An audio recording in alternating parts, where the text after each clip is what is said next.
Manhattan in the 1860s was America's most dangerous hellhole where murder, robbery, and corruption ruled the streets, and bribery bought the police.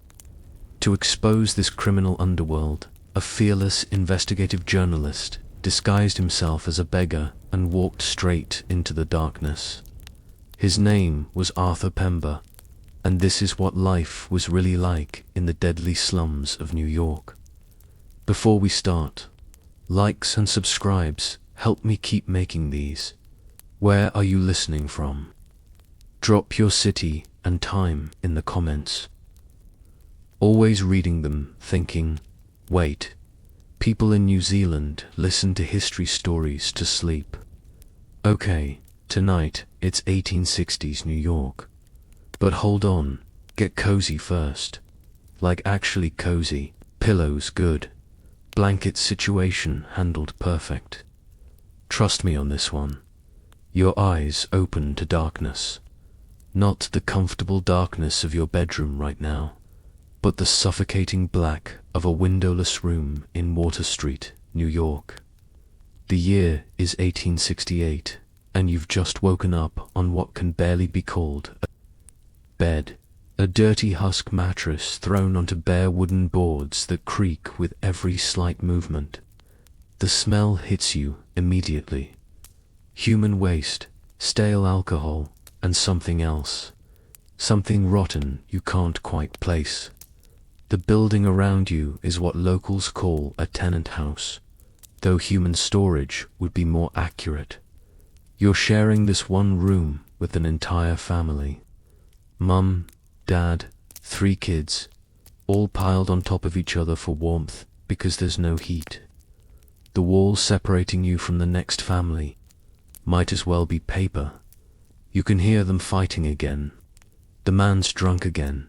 The woman's crying again.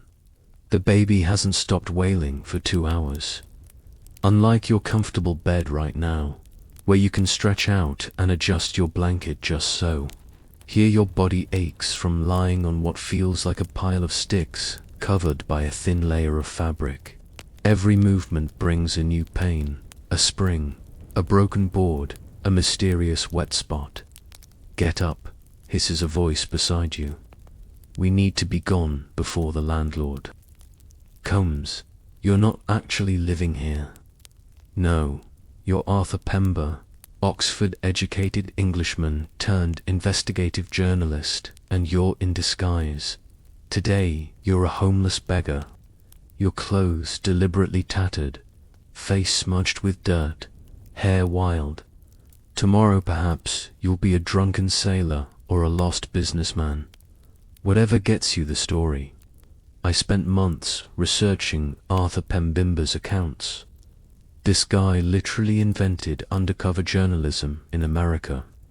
Imagine giving up a cushy life to sleep in these hellholes just to expose corruption. Like who does that? Come on, your guide whispers again. He's a former pickpocket. You've paid to show you around. Water Street wakes up early, and trust me, you don't want to be noticed asking questions. You follow him down a narrow hallway where the floorboards bend beneath your weight. The stairs cack so loudly, you're sure everyone in the building can hear you leaving.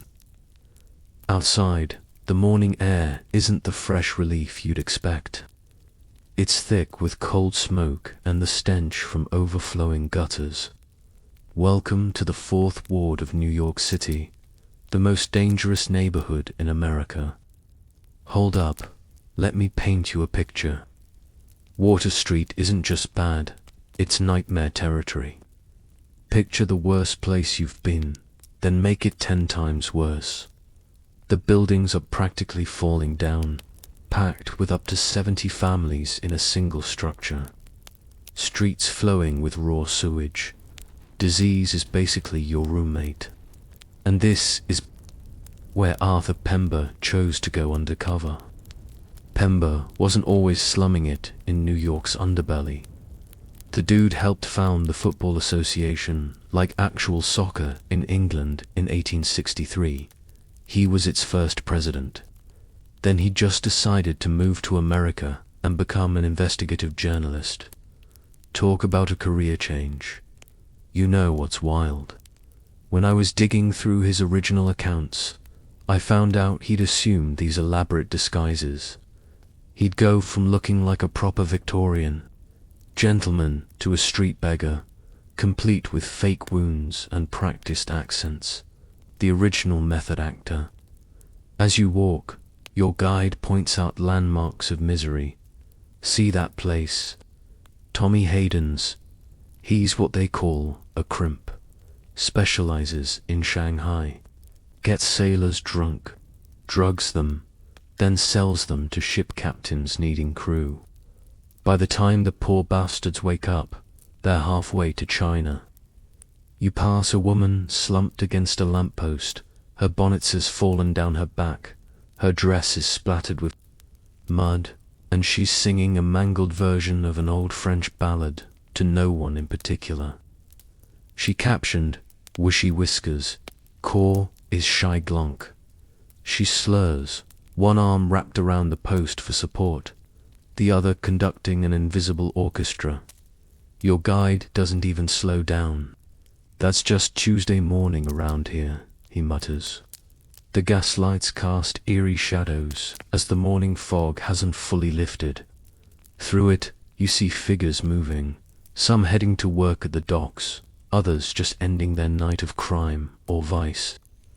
And speaking of crime, you're witnessing stuff that shouldn't exist in a supposedly civilized country. There are bucket shops where people can buy a tumbler of something pretending to be whiskey for 5 cents. Liquid that's basically poison, but gets you drunk fast. There are houses where men fight each other bloody while crowds bet on who will die first. There are buildings where women are essentially enslaved. I mean, technically, prostitution is illegal, your guide explains with a shrug. But the cops get paid to look the other way. Everyone's on the take here.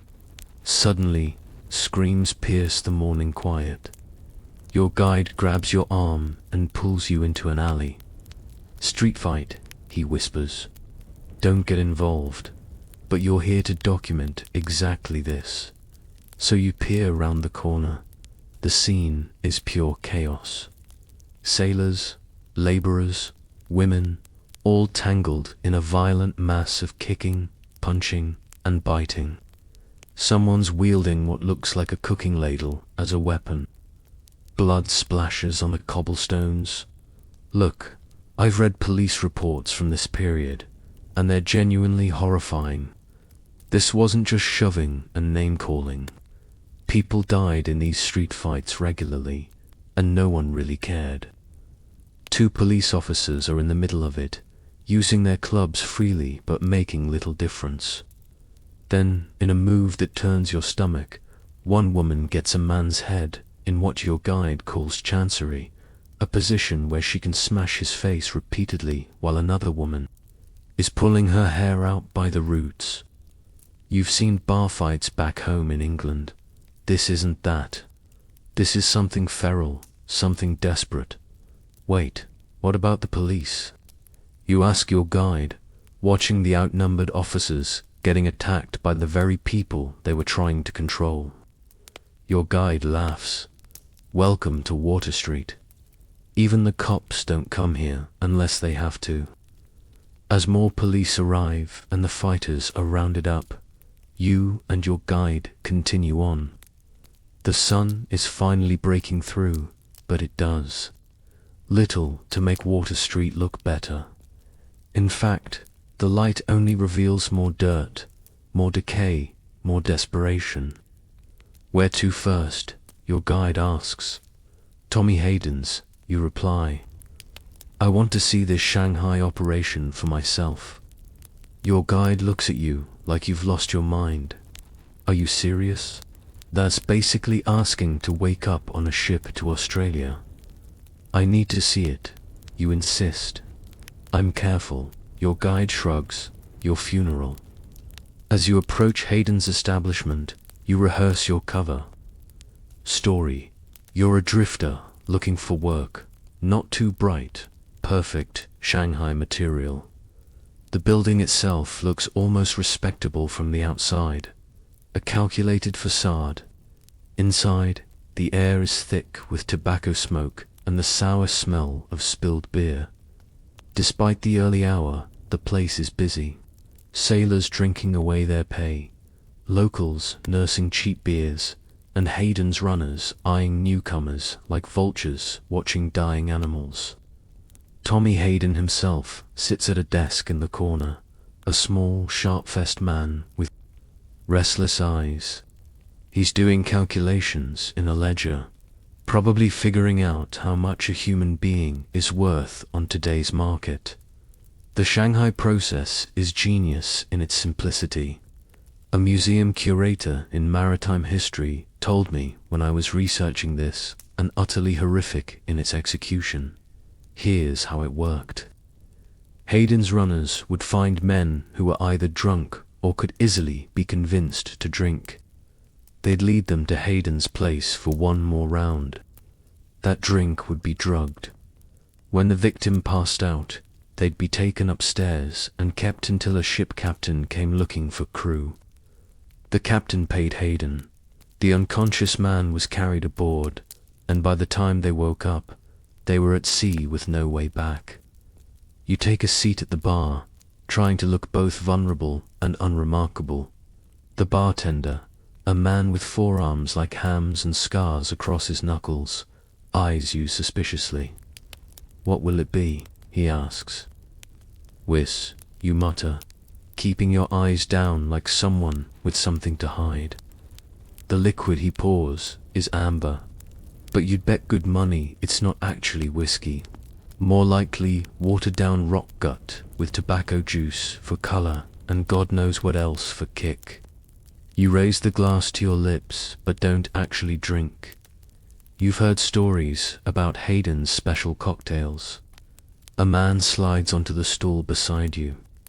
Well-dressed, friendly smile, the kind of man your mother would have called to smooth by half.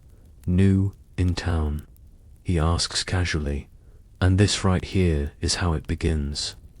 This friendly stranger is the first step toward waking up on a ship bound for China. "Just got in," you reply, slurring slightly to seem vulnerable. "Looking for work?" he asks, his smile never reaching his eyes. "Maybe. Got some prospects," you lie. "I might know something," he offers. "Good pay, see the world." You almost want to laugh at the transparency of it. "The world, huh?" you say, feigning interest. "Oh yeah," the runner says, warming to his pitch. "Ever been to China, Australia, exotic places, beautiful women? Sounds expensive," you reply. "First round's on me," he says, signaling the bartender. "Let's talk about opportunities." And there it is. The trap is set. If you were actually a drifter, actually desperate, actually naive, you'd drink the doctored whiskey he's ordering. You'd pass out. You'd wake up at sea. You pretend to sip the new drink while the runner tells you increasingly elaborate lies about the wonderful life of a sailor. As you listen, you notice a man being carried down the stairs at the back of the room. Limp, unconscious, clearly drugged. Two burly men take him out the back door, presumably to a waiting ship. The runner follows your gaze and quickly tries to distract you. "So, as I was saying about the pay, excuse me," you mutter, standing suddenly.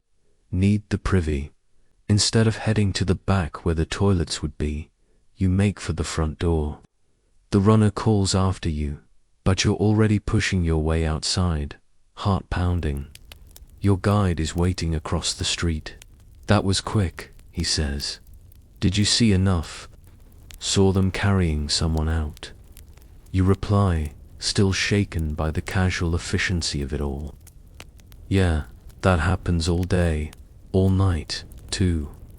Hadn't S got a deal with half the captains in the harbor? "Where to next?" you ask. straightening your disguise. Your guide grins, revealing a gold tooth among the brown ones. How do you feel about entertainment? Ever seen a proper Water Street dance house? As you follow him down the street, screams erupt from somewhere ahead. Not fight screams this time. Something worse. Your guide freezes. What the hell was that? You ask. Nothing good, he replies, suddenly serious. Nothing good at all. So, here's the thing about Water Street. You couldn't really prepare for it. Even if someone told you how bad it was, seeing it was different.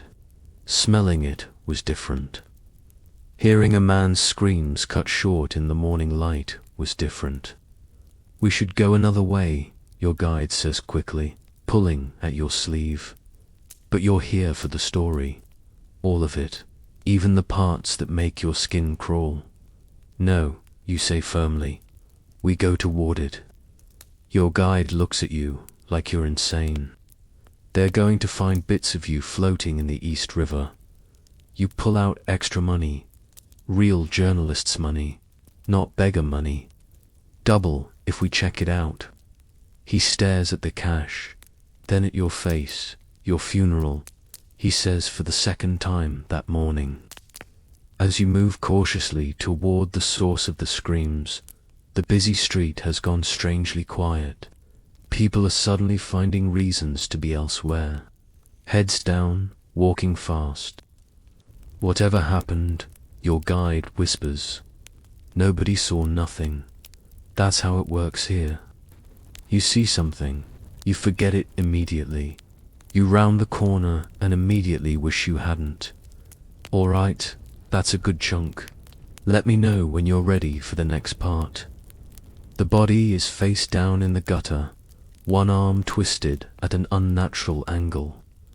Blood mixes with the filthy water, creating swirls of crimson that disappear down a nearby drain.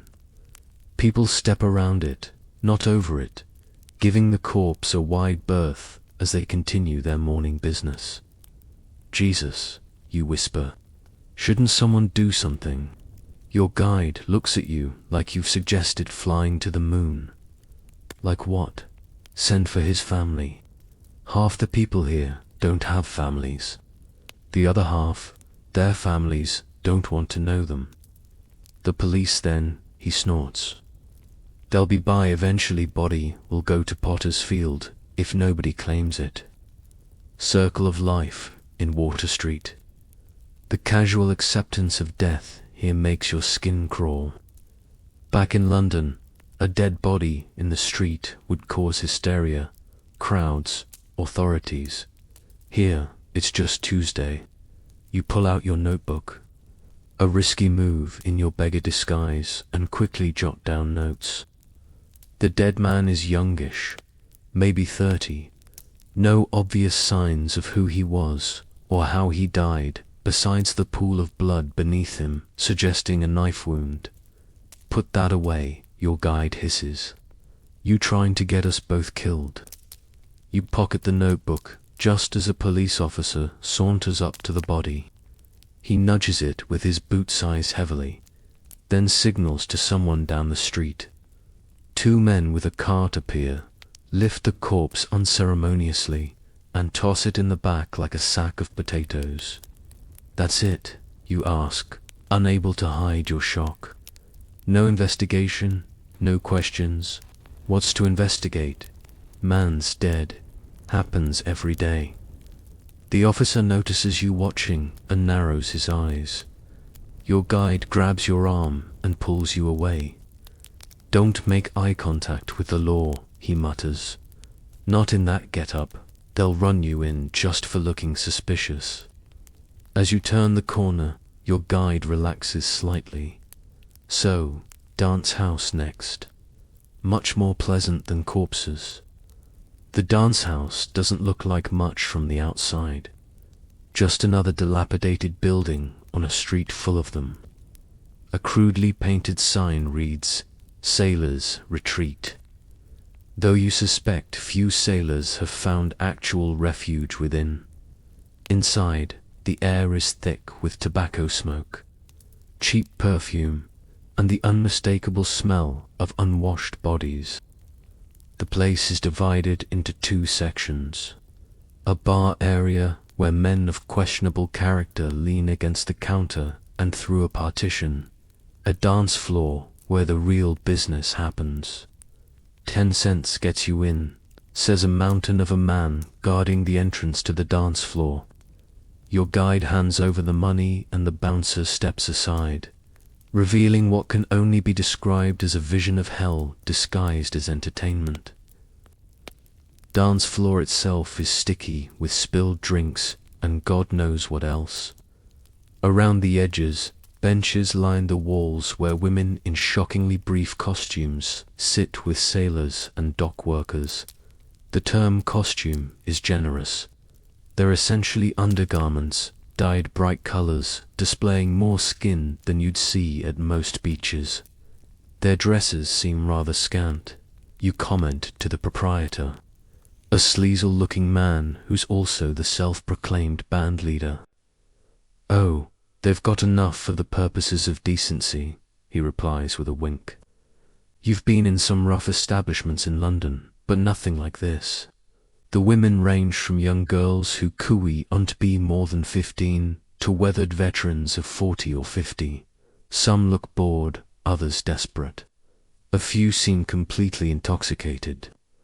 All are wearing the same ridiculous outfit, a short dress barely covering essentials, glass beads around their necks, and absurd feathered bonnets. I checked original accounts from reformers who visited these places, and they consistently mentioned how the women were dressed. It's like they were wearing parodies of fancy clothing, like someone saw a society lady once and tried to recreate it with scraps and stolen goods. The contrast between the elegant bonnets and the barely there dresses apparently made it even more depressing.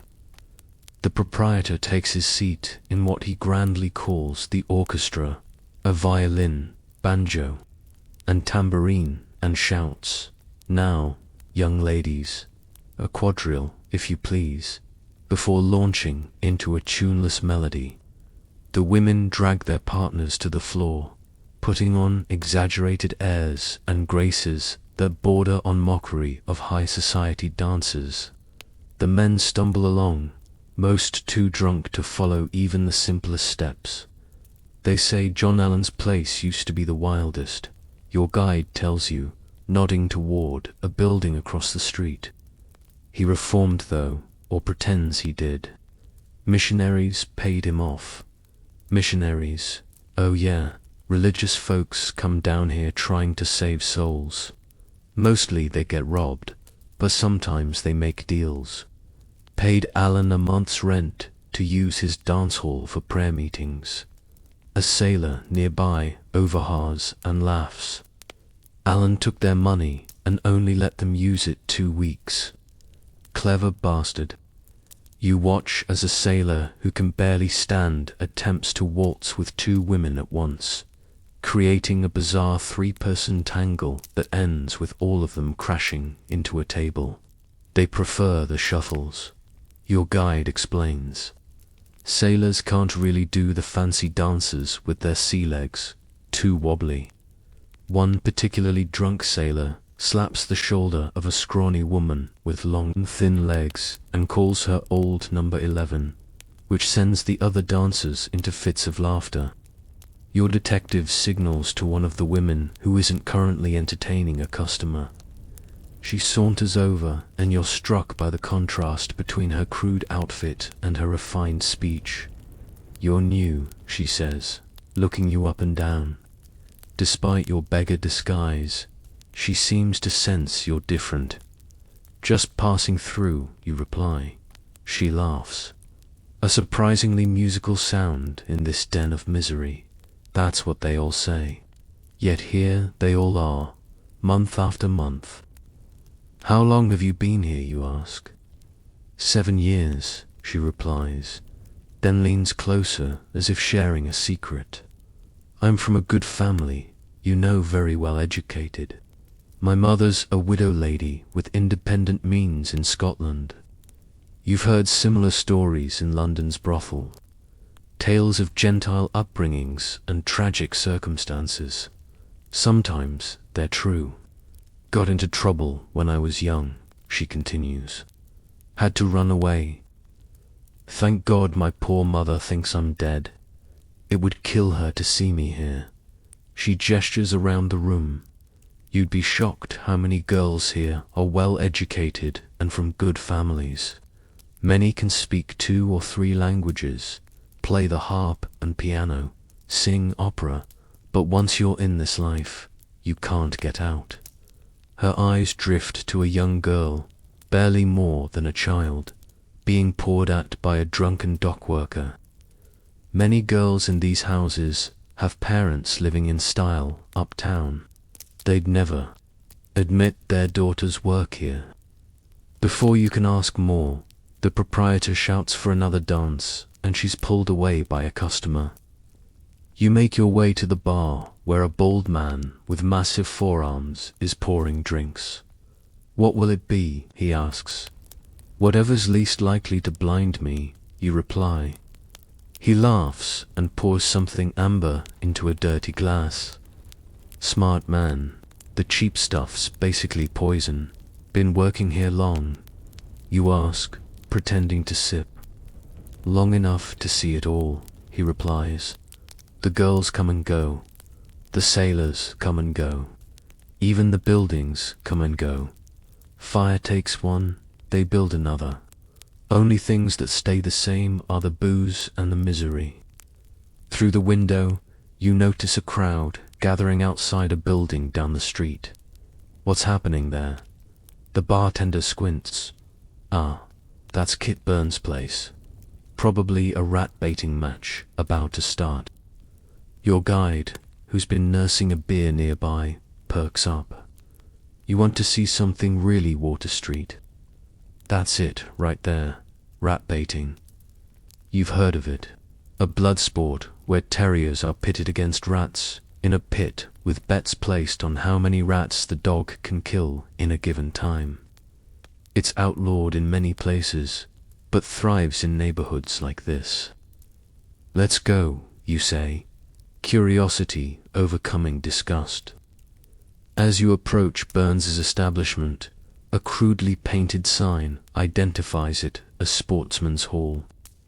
Men crowd around the entrance, exchanging money and shouting odds.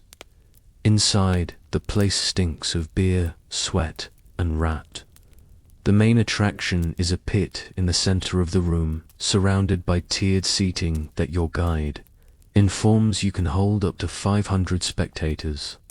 Christopher Kit Burns himself is a portly, jovial-looking man with a pockmarked face who greets newcomers like long-lost friends. When he spots you and your guide, he waves you over. Gentlemen, come in, you're just in time. Got a new pup making his debut today. Burns shows you 2 seats near the pit, proudly pointing out his prized possession. A stuffed dog in a glass case. My black and tan, he explains, eyes misting with nostalgia. Killed 300 rats in under an hour. Did it easy, too. Best dog I ever had. A small sandy-haired terrier is being prepped at one end of the pit, its handler whispering encouragements. At the other end, a man dumps a squirming sack into a cage. Rats, dozens of them, their pink tails flicking against the bars. 10 cents a rat, Burns announces to the crowd. Puppy's just learning, but he's got potential. Place your bets. The crowd roars, money changes hands, and you feel your stomach turn. This isn't sport. It's barbarism masquerading as entertainment. Something wrong, sir? Burns asks, noticing your expression, not the sporting type. Just taking it all in, you reply, trying to maintain your cover. First time's always a shock, Burns says cheerfully.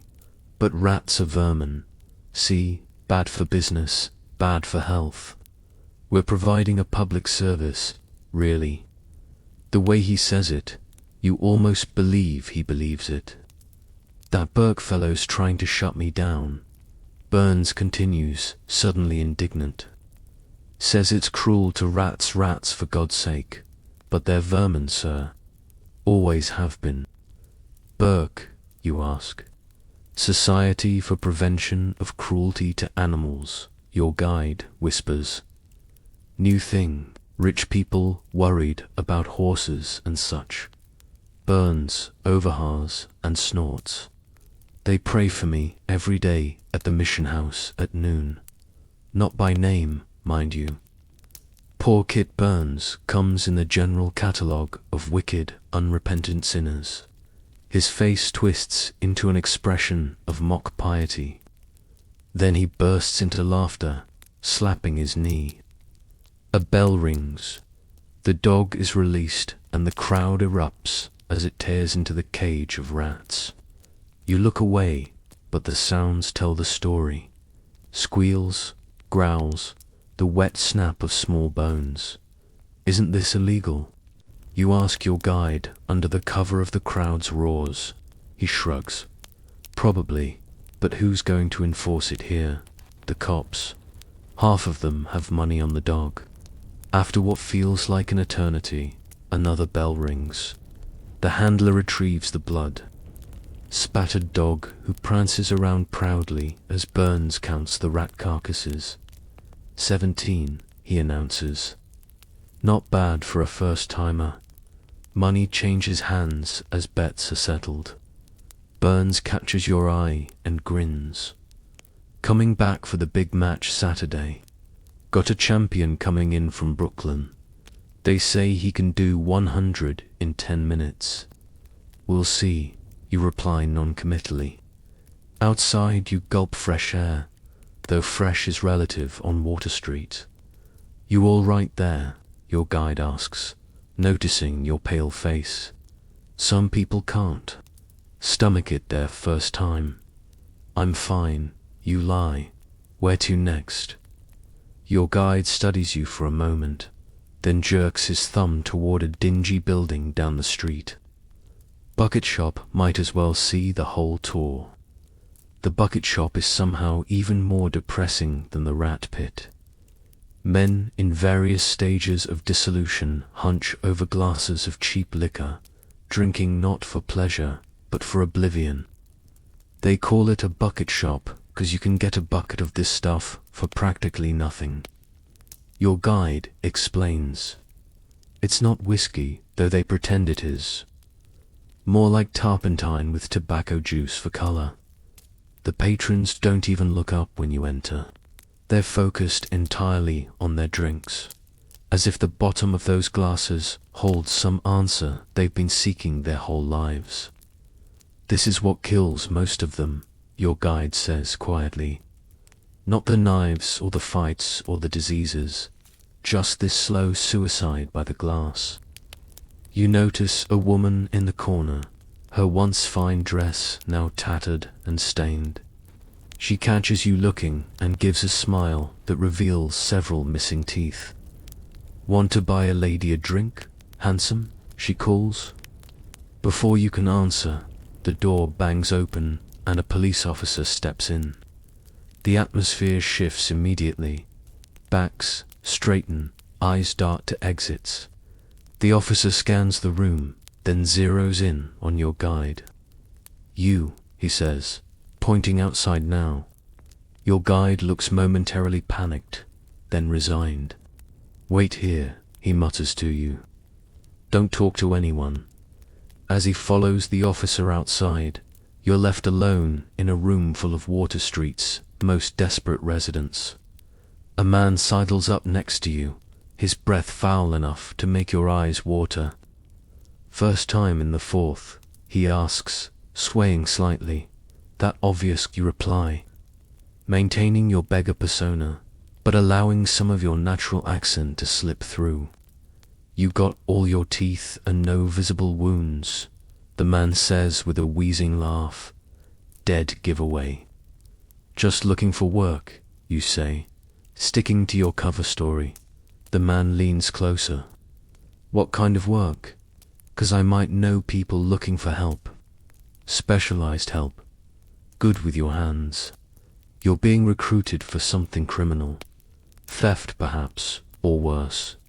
Depends on the pay, you reply cautiously. The man grins, revealing gums more prevalent than teeth. Smart man, come with me. I'll introduce you to the opens again, and your guide returns, looking shaken but intact. The man beside you melts away into the crowd. We got to go, your guide says urgently. Now outside, he pulls you down an alley, checking over his shoulder. What happened, you ask? Cop recognized me from a thing a few years back. He explains vaguely. Wanted money to forget he saw me. Did you pay him? Had to. He knows where I sleep.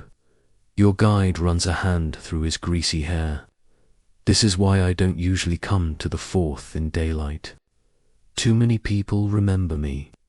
The officer just blackmailed you right there in the open.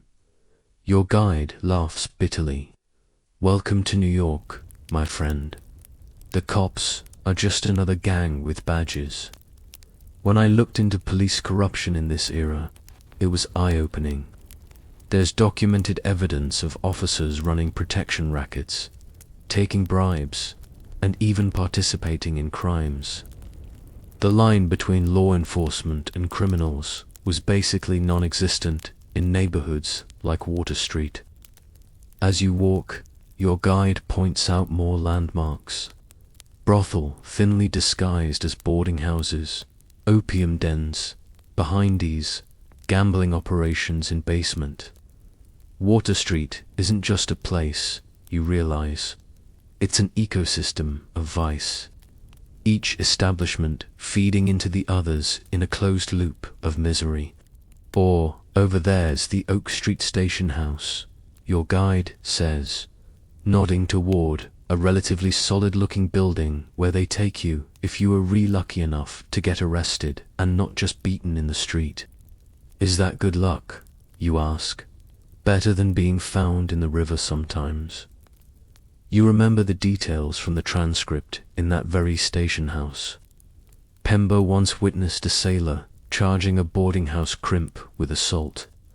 The crimp had knocked the sailor down and stomped his eye out with a boot heel after the sailor refused to pay an exorbitant fee. Justice was rare here, even with evidence as clear as a missing eye. As afternoon approaches, the character of Water Street shifts. More women appear on street corners. Men stagger from bars, either starting or ending their day's drinking. Children, filthy, too thin, with eyes too old for their faces, dart between adults on mysterious errands. Those kids, you say, nodding toward a group of boys no older than 10 who are eyeing passers-by with predatory focus. They're pickpockets. At best, your guide replies, the younger ones, yeah. The older boys graduate to proper theft, breaking into houses and such. Girls usually end up in the dance houses by 14. The casual way he says it, like he's describing a natural process rather than the systematic destruction of young lives, makes your journalistic blood boil. This is why you're here, disguised and uncomfortable. This is the story that needs telling. I need to see more. You tell your guide the worst of it. He studies your face. You're either the bravest man I've met or the stupidest. I've been called worse, he sigh. Fine. But we wait till dark. That's when the real Water Street comes alive. As the sun begins its descent toward the harbor, you and your guide find a relatively safe corner to rest. He dozes against a wall while you record observations in your notebook, hiding it whenever someone passes too close. The dancing houses and saloons are lighting up, their windows glowing like diseased eyes in the gathering darkness. Music, discordant, amateur, but enthusiastic, spills into the street. Laughter too, though there's an edge to it that speaks more of desperation than joy. Night is falling on Water Street, and with it comes a darkness deeper than the absence of sun. Your guide was right. You've only seen half the story so far. The real horrors are just beginning. All right, that's a good chunk. Let me know when you're ready for the next part. Your guide wakes with a start, instantly alert in the way of men who've learned that deep sleep can be fatal. The street has transformed in the hour since sunset. Gas lamps cast sickly yellow pools that barely push back the darkness, creating more shadows than light. The relative restraint of daytime has evaporated like morning dew, leaving behind the true face of Water Street. Ready, your guide asks, watching you carefully. Last chance to back out. Night's a different beast here. I came for the truth, you reply, adjusting your beggar's disguise. All of it, he nods, resigned. Your funeral, third time I've said that today, starting to think it might be literal. The noise hits you first. Not just volume, but a kind of feverish energy that wasn't present earlier. Shouts, laughter, arguments, music from a dozen different sources, all clashing together in a symphony of desperation. The smell is worse, too, as if the night air concentrates rather than disperses the stench of unwashed bodies, spilled alcohol, and open sewers. Women who kept to the donchas during daylight now line the street, calling to passers-by with practiced lines. Men stagger between saloons, growing louder and more dangerous with each drink. And through it all move predators, some obvious with knives visible at their belts. Others harder to spot, but no less deadly. Most murders happen between midnight and dawn, your guide explains as you walk. By morning, bodies get cleared away. Cops don't even investigate unless the victim's someone important, which nobody in Water Street is. 2 men burst from a saloon, already throwing punches. One pulls a knife, and the street parts around them like water around stones. Nobody interferes. Nobody seems surprised. Should we do something? You ask. Your guide snorts. Yeah, keep walking unless you want to be next. The knife flashes, someone screams, and you force yourself to keep moving. You're here as a witness, not a hero. The story is what matters. The exposure of this hell to the comfortable citizens who pretend it doesn't exist. I spent weeks researching the crime statistics from this period. In 1860s New York, murder was so common in certain areas that newspapers stopped reporting individual cases unless they were particularly gruesome or involved prominent victims.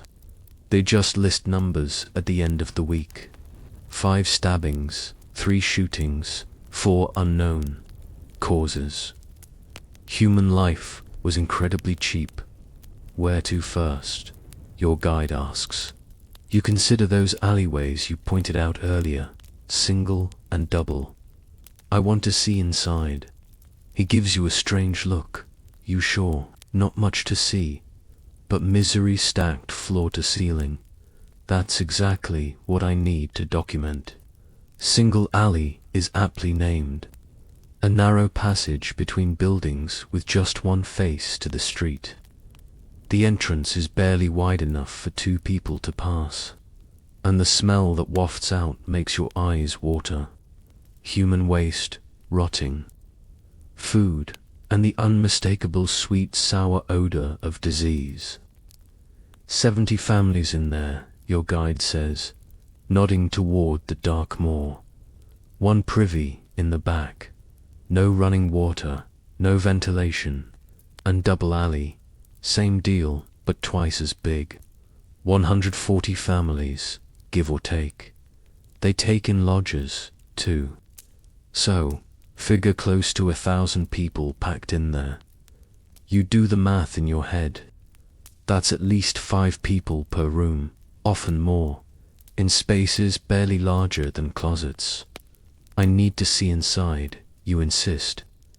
Your guide shakes his head. Your coins won't help you in there. Strangers don't come out of those places after dark, especially not ones who look like they might have money. But he thinks for a moment, then points to a decrepit 3-story building across the street. Old boarding house there. Similar setup, but smaller. Owner might let us in for the right price. The boarding house looks like it's one strong wind away from collapse. Paint peels from the exterior like diseased skin. Windows are patched with paper or cloth where glass should be, and the front steps sag alarmingly under your weight. Your guide knocks a complex pattern on the door. After a long pause, it opens a crack and an eye peers out. "What do you want?" a voice rasps. "Got a gentleman here wants a tour." Your guide says, "Paying cash." The door opens wider, revealing a hunched man with a face like crumpled paper. $5, he says immediately. It's an outrageous sum, but you nod. The man's eyebrows rise slightly. You've just confirmed you have money, but he steps back to let you in. The smell inside hits you like a physical force. Your eyes water, and you fight the urge to gag. The narrow hallway is lit by a single guttering candle that does more to emphasize the darkness than dispel it. "Third floor's the worst," the man says, mistaking your purpose. If you're looking for young ones, you realize with a jolt what he thinks you're here for. Just looking around, you say quickly, "Research." The man gives you a knowing leer. "Call it whatever you want, Mr. Dollar." 5 buys you a tour and privacy.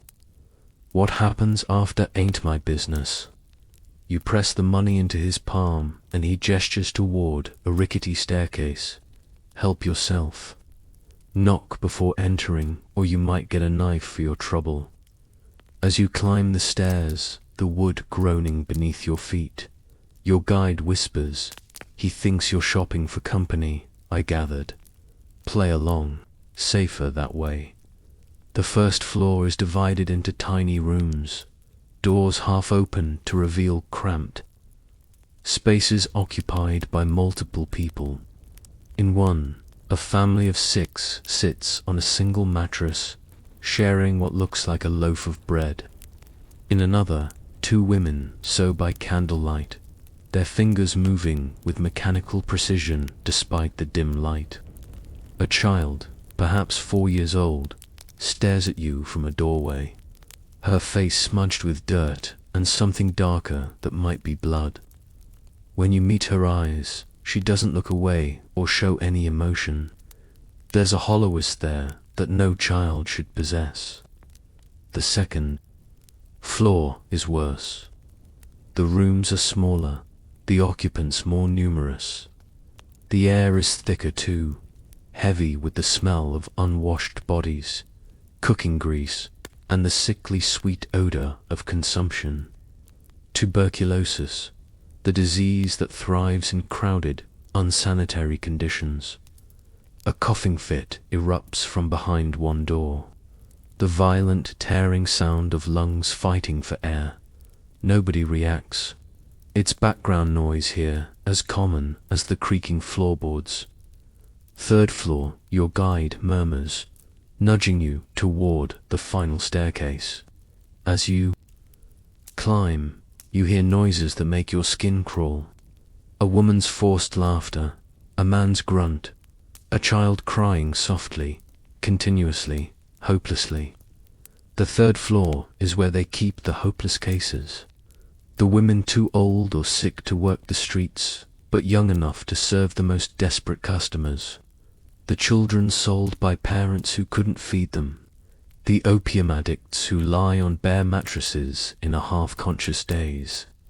A girl who can't be more than 12 leans against a doorframe. Her eyes are adult, assessing dead, looking for company. Mr. Che asks, in a practiced voice. You shake your head, unable to speak past the lump of rage in your throat. To bits, she continues, as if you'd shown interest. Cheapest you'll find. 2 bits, 25 cents, for what remains of her childhood.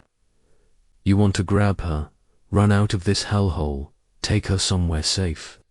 But there is nowhere safe. Not for her kind, not in this city. When I researched this period, what shocked me most were the accounts of child prostitution, social. Reformers who ventured into these areas routinely found children as young as 10 working in brothel. What's worse is how normalized it was. Not accepted as good, but accepted as inevitable. Like bad weather or disease, just another fact of life in the slums. You press $1 into her hand, not for services, just because you can't do nothing. Get some food, you whisper. Her expression doesn't change, but she pockets the money with practiced speed. Room at the end is empty, she says, assuming you want privacy for whatever you paid her for. Instead, you move to a window at the end of the hall. From this vantage point, 3 stories up, you can see the patchwork of misery that makes up the 4th ward. Dance houses, saloons, and brothel form islands of light in the darkness.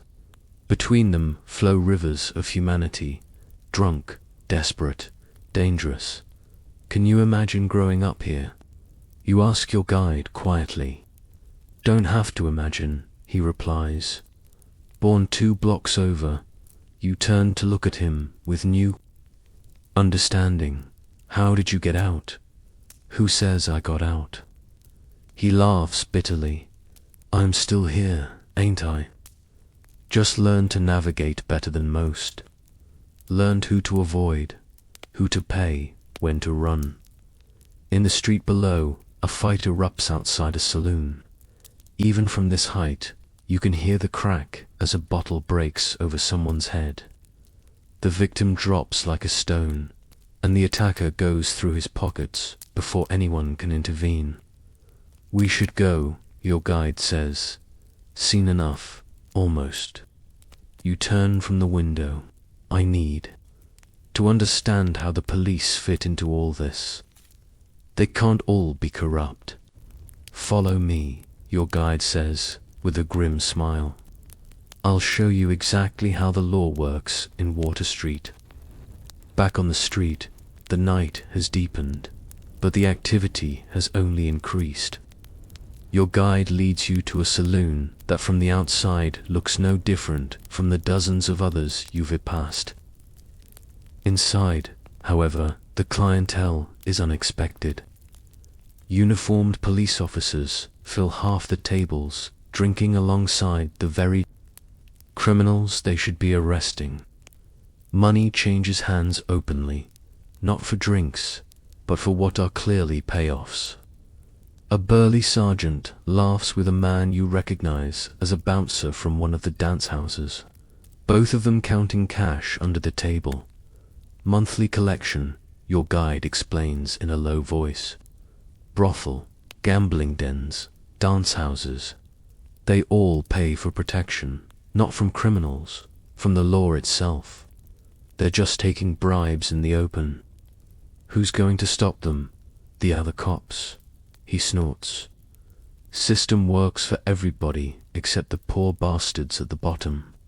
A man in plain clothes but with the unmistakable bearing of authority enters, and the room subtly shifts. Conversations pause. Eyes lower. Postures straighten. Captain, your guide whispers. Precinct boss. His take's bigger than all the rest combined. The captain scans the room, his gaze passing over you without interest. You're just another Water Street degenerate as far as he's concerned. He takes a seat at a reserved table in the back, and immediately several envelope-bearing men approach to pay their respects and their bribes. Elections coming up, your guide continues. Cops make sure the right votes get counted, the wrong ones disappear. Politicians return the favor by keeping the right cops in the right places. The whole system is corrupt, you murmur. Now you're getting it. A commotion at the door draws your attention. 2 officers drag in a struggling man. Blood streaming from a cut on his forehead. Caught him stealing from Kit Burns's place. One officer announces to the room. The captain barely looks up. Usual treatment. The officers grin and drag their captive toward the back door, presumably to an alley where they can dispense their version of justice without witnesses. Should have known better, your guide says, shaking his head. Burns pays triple what most places do. Stealing from him's practically suicide. As you watch the illicit commerce continue, a horrible thought strikes you. The body we saw this morning, you ask, the one they just carted away without investigation. Was that probably could have been someone who did on-pay protection, or stole from the wrong person, or just looked at someone wrong. Doesn't take much around here. Suddenly, the captain's gaze locks onto your guide, recognition dawning in his eyes. Time to go, your guide says urgently. Now you slip out the side door just as you hear the captain's voice calling for your guide by name. Outside, you don't walk. You run, following your guide down a maze of alleys until you're sure no one is following. That was close, he pants, leaning against a wall. Captain knows me from way back. Knows I don't come around unless I'm showing someone the sights. Would he really have arrested you? Arrested? Your guide laughs breathlessly. No, that costs money. Beaten senseless and dumped in the river, more likely. You've both stopped in a relatively quiet street. The buildings here are just as dilapidated, but there are fewer saloons, more residences.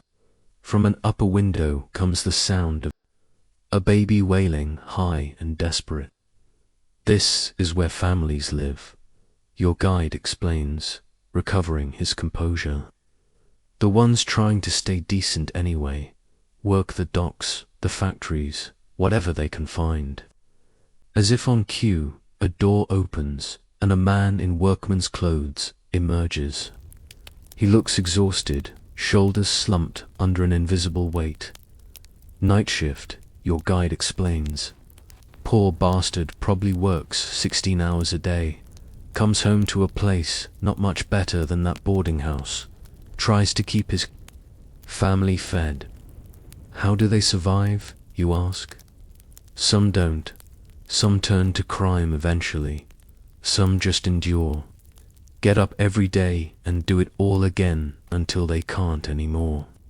The man trudges past you without a glance, his eyes fixed on the ground, his mind perhaps on the long night ahead, or the hungry children he's leaving behind. Come on, your guide says.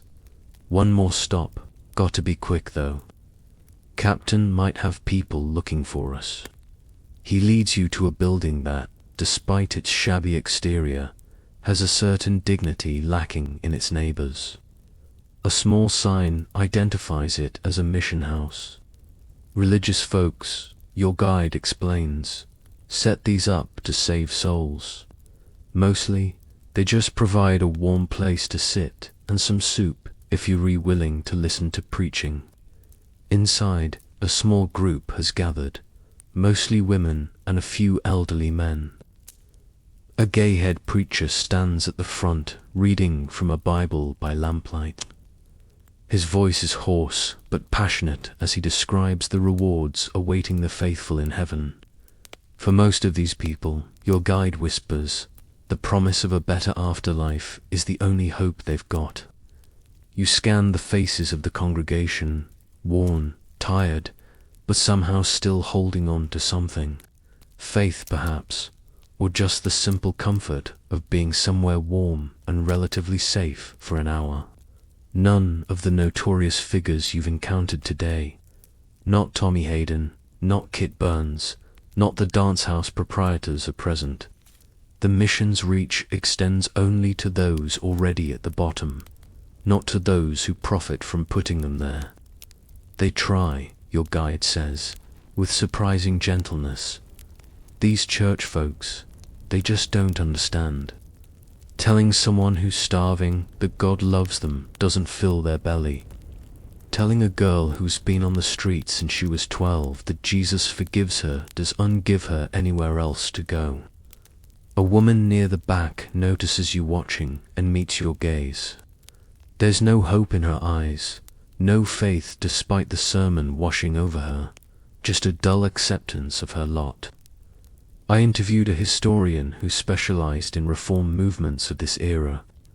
She told me these missions were well-intentioned but profoundly inadequate, like trying to empty the ocean with a teacup. The systemic problems were too big, too entrenched. Without addressing poverty, housing, education, and corruption, no amount of preaching could make a meaningful difference. You've seen enough for one night, your guide says, tugging your sleeve. Any more, and we're pushing our luck. Outside, the streets have grown marginally quieter as the very drunkest have passed out, and the slightly more sensible have found beds or companions for the night. But danger still lurks in every shadow, and your guide keeps you moving at a brisk pace away from the mission, deeper into the warren of streets that make up the Fourth Ward. Where are we going? You ask, realizing you've lost your bearings in the tangle of identical, dilapidated streets.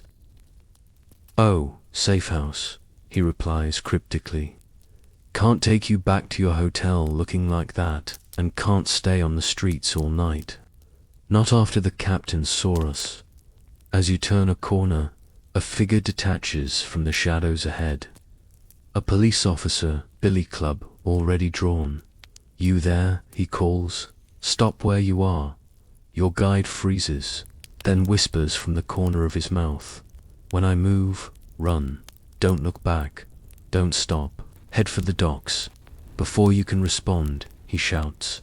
It's a raid at the top of his lungs. Doors fly open, up and down the street, as people scatter, creating instant chaos. Your guide shoves you hard in one direction and bolts in another. The officer hesitates, confused by the sudden explosion of activity, and in that moment, you run. Behind you, a whistle blows, the officer calling for backup. Ahead, more figures are emerging from the darkness. You dart down an alley, heart pounding. Your fine Oxford education suddenly worth less than a pair of fast legs.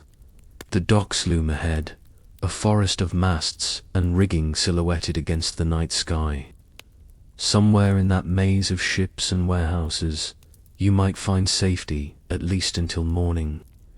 But as you emerge from the alley, a heavy hand falls on your shoulder, spinning you around. You find yourself face to face with a mountain of a man in police uniform. His expression somewhere between amusement and contempt. Well, well, he says, his breath reeking of whiskey and tobacco. What do we have here? All right, that's a good chunk. Let me know when you're ready for the next part. The officer's grip tightens on your shoulder, fingers digging into your collarbone. His face is a road map of broken veins and old scars. Eyes bloodshot but alert. You consider your options. Running seems impossible. Fighting suicidal. Just looking for work, officer, you mumble, deepening your fake American accent, slouching into your beggar disguise. Funny, he says, not sounding amused. Captain wants to talk to someone matching your description. Someone asking questions they shouldn't. Your heart sinks. Word travels fast in Water Street. You got the wrong fellow. You insist. I'm just passing through. He studies you for a long moment. Then a slow, unpleasant smile spreads across his face. Empty your pockets. You hesitate. In your right pocket is the money you've been using to bribe your way through Water Street. In your left is your notebook, the most damning evidence of your true purpose. Here, I said, he repeats, raising his club.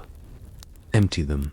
You reach for your right pocket first, removing a handful of coins and crumpled bills. The officer's eyes light up with naked greed. That's a lot of cash for a beggar, he observes, plucking the money from your hand. Where'd you steal it?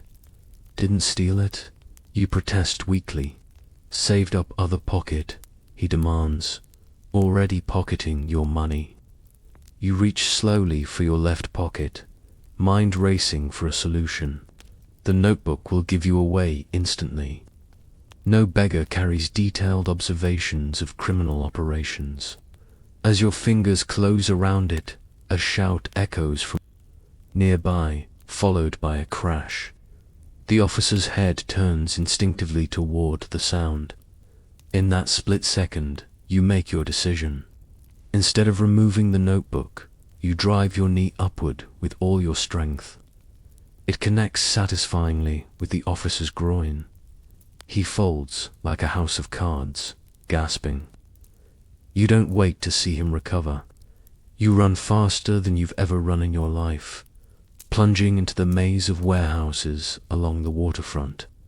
Behind you, a whistle shrieks once, twice, 3 times. The universal police signal for assistance. You duck into a narrow space between buildings, pressing yourself against rough brick, trying to quiet your thundering heart and ragged breathing. Footsteps pound past your hiding place, more than one set. They pause at the intersection ahead, voices muttering in confusion. Then they split up, moving in different directions, hunting. You've never felt more foreign, more out of place. Your Oxford education, your London journalism career, your proper upbringing, none of it helps you now in this primordial urban jungle where only the cunning survive.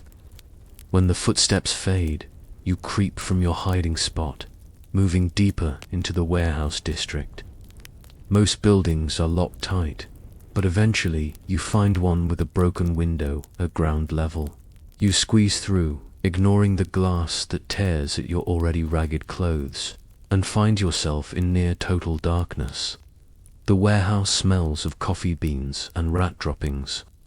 You fumble your way to what feels like a stack of burlap sacks and collapse behind them, finally allowing your trembling legs to rest. Sleep comes in fitful bursts, interrupted by nightmares of pursuit and the very real sounds of rats scurrying nearby. You wake fully as grey dawn light filters through high windows, illuminating your temporary sanctuary. The warehouse is indeed filled with coffee sacks, hundreds of them stacked nearly to the ceiling. Your body aches from the hard floor, and yesterday's exertions, your fine clothes disguised. Beneath beggars' rags are filthy. Your face, when you touch it, feels rough with stubble. The transformation from gentleman journalist to actual Water Street denizen is becoming less of a disguise and more of a reality. With daylight comes a new problem. You can't stay here, but you also can't return to your hotel looking like this. You need your guide, but have no idea how to find him. For all you know, he's been caught by the police himself. You peer through a crack in the warehouse door. The dock side is already busy with workers unloading ships, carrying crates, shouting orders. Among them, you spot the occasional blue uniform of a police officer, presumably still hunting for you. You're effectively trapped, and your stomach reminds you with an angry growl that you haven't eaten since yesterday afternoon. This is no longer just an investigative exercise. You're experiencing the actual desperation of Water Street's residents, hungry, hunted, with nowhere safe to go. For the next few hours, you watch the docks through your crack in the door, observing the rhythm of the place. Ships arrive, are unloaded or loaded, depart. Men sweat and curse under heavy burdens. Foremen shout orders. Police patrol casually, more interested in the occasional free drink from merchants than in actual law enforcement. You see men who look like your guide, rough types who aren't dock workers but somehow belong here, moving through the crowds with practiced ease, occasionally exchanging small packages or whispered conversations. Water Street's underground economy at work. By mid-morning, your thirst has become nearly unbearable. You've spotted a water pump near one of the piers used by workers to wash and drink. If you're careful, you might reach it without being noticed. You wait for a particularly busy moment when a large shipment is being unloaded and everyone's attention is directed elsewhere, then slip out the door. You keep your head down, shoulders hunched, moving with the shuffling gait of someone who expects to be kicked at any moment. No one gives you a second glance. You're just another Water Street derelict, invisible in your misery. The water from the pump is brackish and tastes faintly of rust, but it's the sweetest thing you've ever drunk. You fill your cubed hands again and again, slaking a thirst you hadn't fully acknowledged until now. "Hey, you," a gruff voice calls. Your heart stops, but when you turn, it's not a policeman, but a burly dock foreman. "Need a man for unloading. 2 bits for the morning." He's offering you work, actual, legitimate work. The irony doesn't escape you. Your disguise is so convincing that you being mistaken for one of the desperate men who gather at the docks each morning, hoping for a day's labor. "Yes," you say, realizing this is perfect cover. "I'll work." The next 4 hours are a lesson in physical misery. You're assigned to a team unloading crates of machine parts, heavy, awkward, with sharp edges that tear at your hands. Your back screams in protest, your shoulders burn, your palms blister, and then bleed. The other workers, men who do this every day, give you pitying glances, but offer no help. Here, it's every man for himself. By noon, you've earned your 25 cents and a grudging respect from the foreman who initially thought you would last an hour. More importantly, you've had time to think, to plan your next move. "Coming back tomorrow?" the foreman asks as he pays you. "Maybe," you reply non-committally. "Got a name?" You hesitate, then decide. Truth is simpler than fiction. "Arthur." He nods, already turning away. "See you around, Arthur." With coins in your pocket, a pittance compared to what the officer stole, but better than nothing, you venture back toward Water Street. Your plan is simple. Find food, then find somewhere to clean up enough that you can eventually make your way back to your hotel without arousing suspicion. Water Street by day is marginally less threatening than by night, but no less miserable. You pass women emptying chamber pots into gutters already flowing with filth. Children play in the same gutters, immune or oblivious to the health hazards surrounding them. Men drink openly at 10 in the morning, numbing themselves for another day of hardship. You find a vendor selling what he claims is beef stew from a cart. The meat is tough and of questionable origin. The broth watery, but it's hot and filling. As you eat, standing in a doorway out of the main flow of traffic, you observe Water Street's daytime economy. It's a parallel world with its own rules. Money changes hands for goods and services, both legal and illegal. Credit is extended or denied based on criteria known only to the sellers. Fights break out and are resolved without police intervention. It's a community of sorts, albeit one built on shared misery rather than mutual benefit. A boy of perhaps 10 approaches, eyeing your stew with naked hunger. His face is gaunt, his clothes even more ragged than your disguise. You silently offer your bowl, still half full. He snatches it and retreats to a safe distance before wolfing down the remaining food. When I dug into historical accounts of childhood in these slums, the descriptions were heartbreaking. Kids as young as 5 or 6 were expected to contribute to the family income. They became beggars, thieves, or took dangerous jobs no adult would touch. Their life expectancy was shockingly short.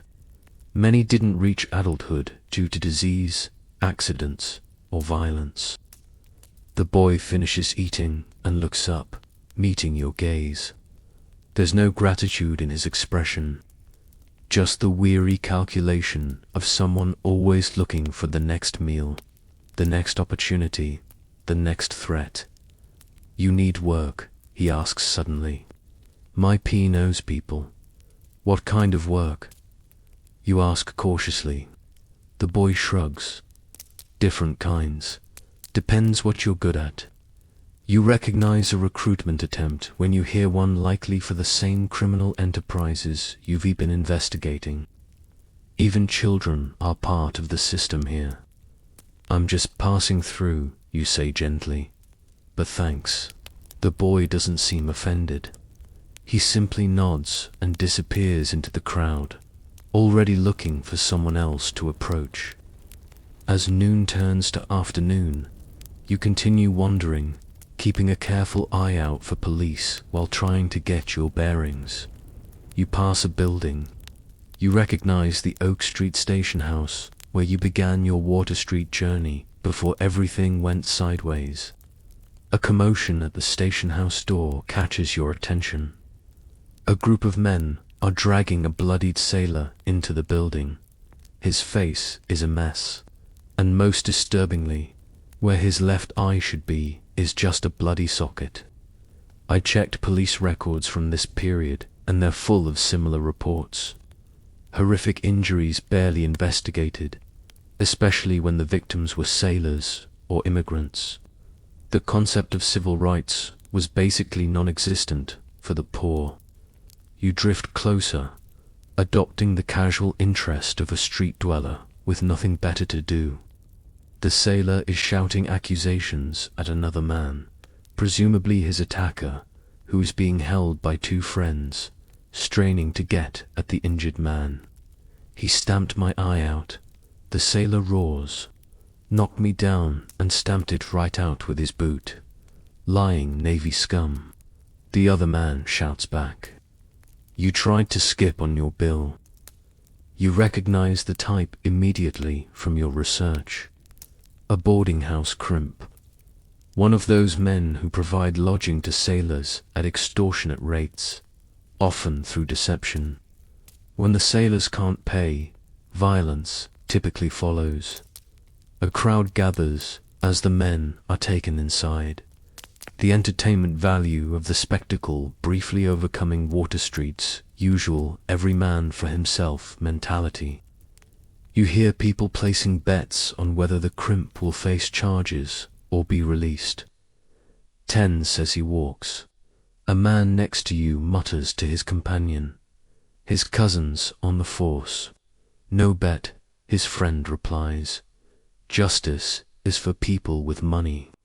As the crowd disperses, you notice a familiar face across the street. Your guide looking considerably worse for wear, but very much alive. He spots you at the same moment and jerks his head slightly, indicating an alley nearby. Once safely out of sight, he looks you up and down and lets out a low whistle. You look like hell. You're not much better, you reply, noting his split lip and the bruise darkening his left cheek. Had a disagreement with a gentleman of the law, he says with a crooked smile. Seems they don't appreciate our tour of their business operations. Are they still looking for us? He shrugs. For you, maybe. I'm small fry. Just got a beating and a warning. You, though. Captain's real interested in the fancy English journalist slumming it in disguise. Your blood runs cold. How word gets around. Tommy Hayden made you yesterday morning. Said no real beggar asks the questions you were asking. This changes everything. If your cover is blown, continuing the investigation becomes exponentially more dangerous. I need to get back to my hotel, you say.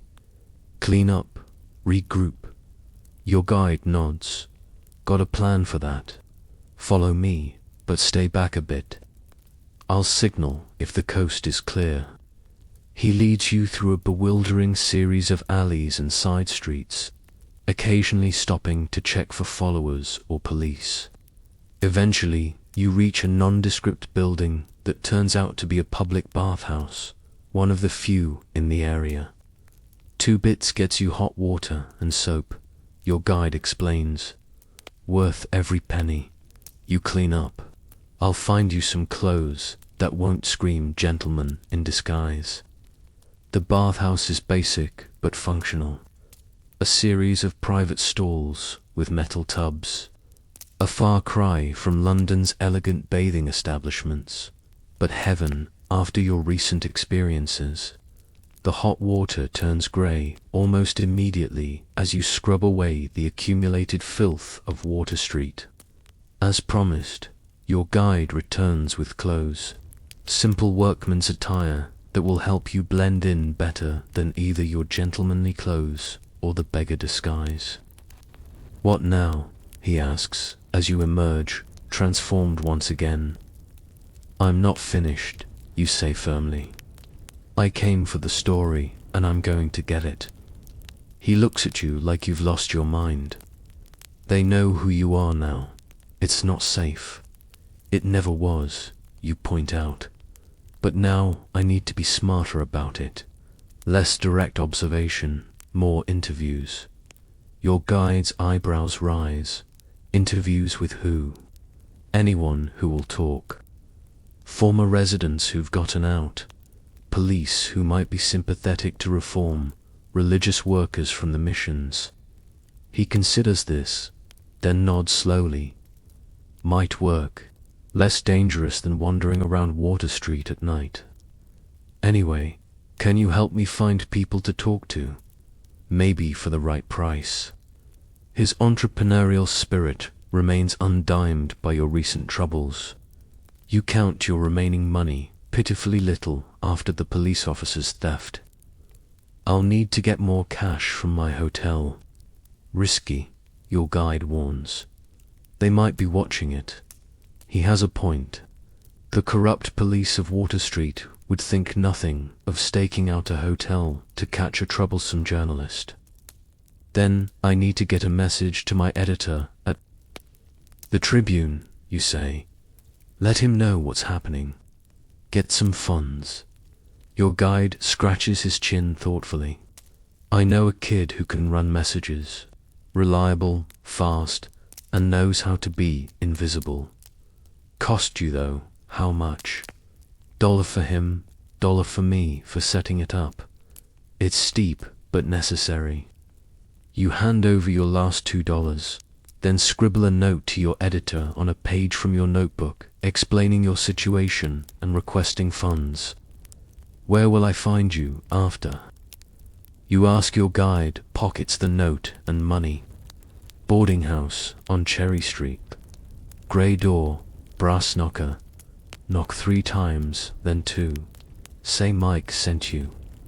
With that, He disappears into the crowd, leaving you alone once again in the unforgiving world of Water Street. But now you have a plan, a direction, and more importantly, a growing understanding of how this place truly functions. You spend the afternoon carefully making your way toward Cherry Street, avoiding main thoroughfares where police might be watching. The streets here are marginally better than Water Street proper.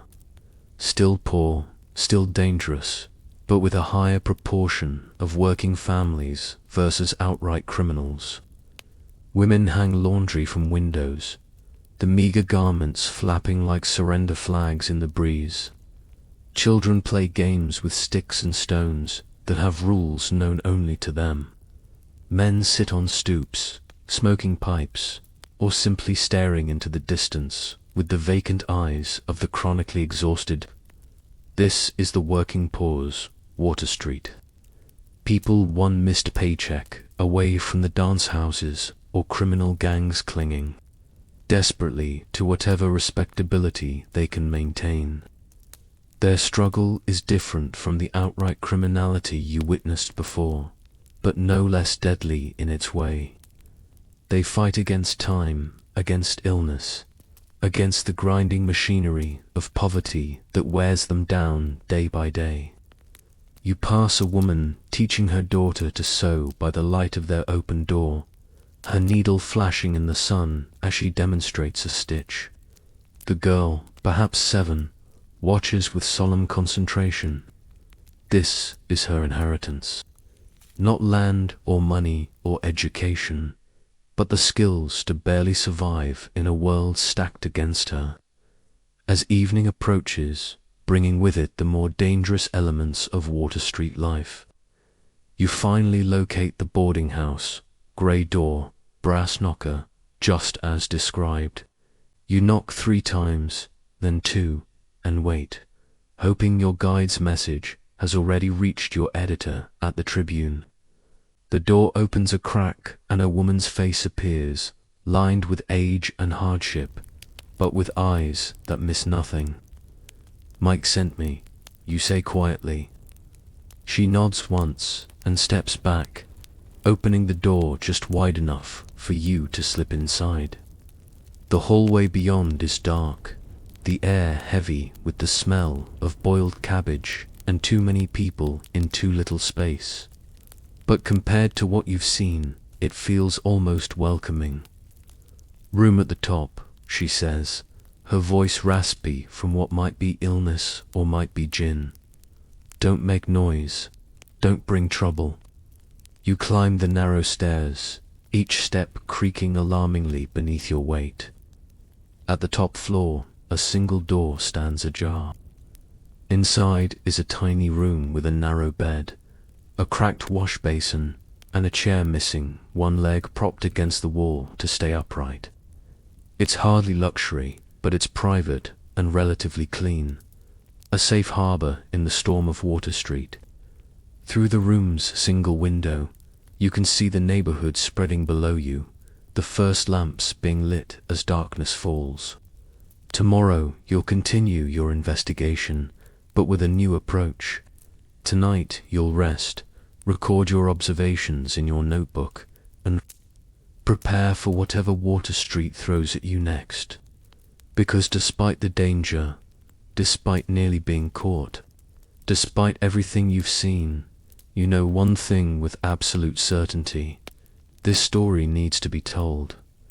All right, that's a good chunk. Let me know when you're ready for the next part. You wake to the sound of church bells, distant, muffled, but unmistakable. Sunday morning in Water Street. Through your grimy window, the sky is the color of dirty dishwater promising rain later. Your body aches from yesterday's dock work, muscles protesting every movement as you rise from the thin mattress. Your room in the boarding house smells of old cabbage and mildew, but after 2 days in Water Street, your nose has begun to adjust to the general miasma. You splash water on your face from the cracked basin. the coolness momentarily refreshing against your skin. A knock at the door makes you tense. You've been jumpy since your encounter with the police yesterday. Who is it you call, reaching for the small knife you found in the room and tucked under your pillow? A previous occupant's forgotten protection. Message comes a boy's voice. You open the door cautiously. A skinny kid of maybe 12 stands there, cap pulled low over his eyes, hands thrust deep in his pockets. You, the English fellow, he asks. Perhaps. Who's asking? He rolls his eyes at your caution. Got something for you from the Tribune. He pulls a small envelope from his pocket and holds it out, adding, Mike says to tell you he'll be by at noon. The boy disappears down the stairs before you can ask anything else. You close the door and examine the envelope. Inside are $10, a small fortune in Water Street terms, and a brief note from your editor. Pemba situation understood. Funds enclosed. Be careful. Story sounds promising. Expect full report when safe. GS. The money represents both safety and opportunity. You can pay for your room, buy food, compensate potential interviewees, and most importantly, avoid the desperate choices that drive so many Water Street residents to crime or worse. Unlike your comfortable bed at home, where you can drift back to sleep on lazy mornings, here in Water Street, rest is a luxury few can afford. Your stomach growls, reminding you that food is the first priority. You tuck most of the money into your boot, the safest place in Water Street, and keep a small amount in your pocket for immediate needs. The landlady is in the narrow hallway when you descend the stairs, sweeping, with short, angry strokes. Her face is a map of hard years, but her eyes are sharp and alert. Rent's due daily, she says, without preamble, 50 cents. It's steep for such a small room, but safety has its price. You pay without complaint. Any place nearby to get breakfast? You ask. She eyes you with slightly more interest. Most of her lodgers probably don't eat regular meals. Dutch Mary's on the corner. Cheap, won't kill you. Probably the streets are quieter on Sunday morning. Some businesses are closed in nominal observation of the Sabbath. Though you notice the saloons and dance houses show no sign of interrupting their trade. A group of children play in the gutter, fashioning toys from discarded trash. They look up as you pass, eyes calculating your worth, your threat level, your potential as a mark.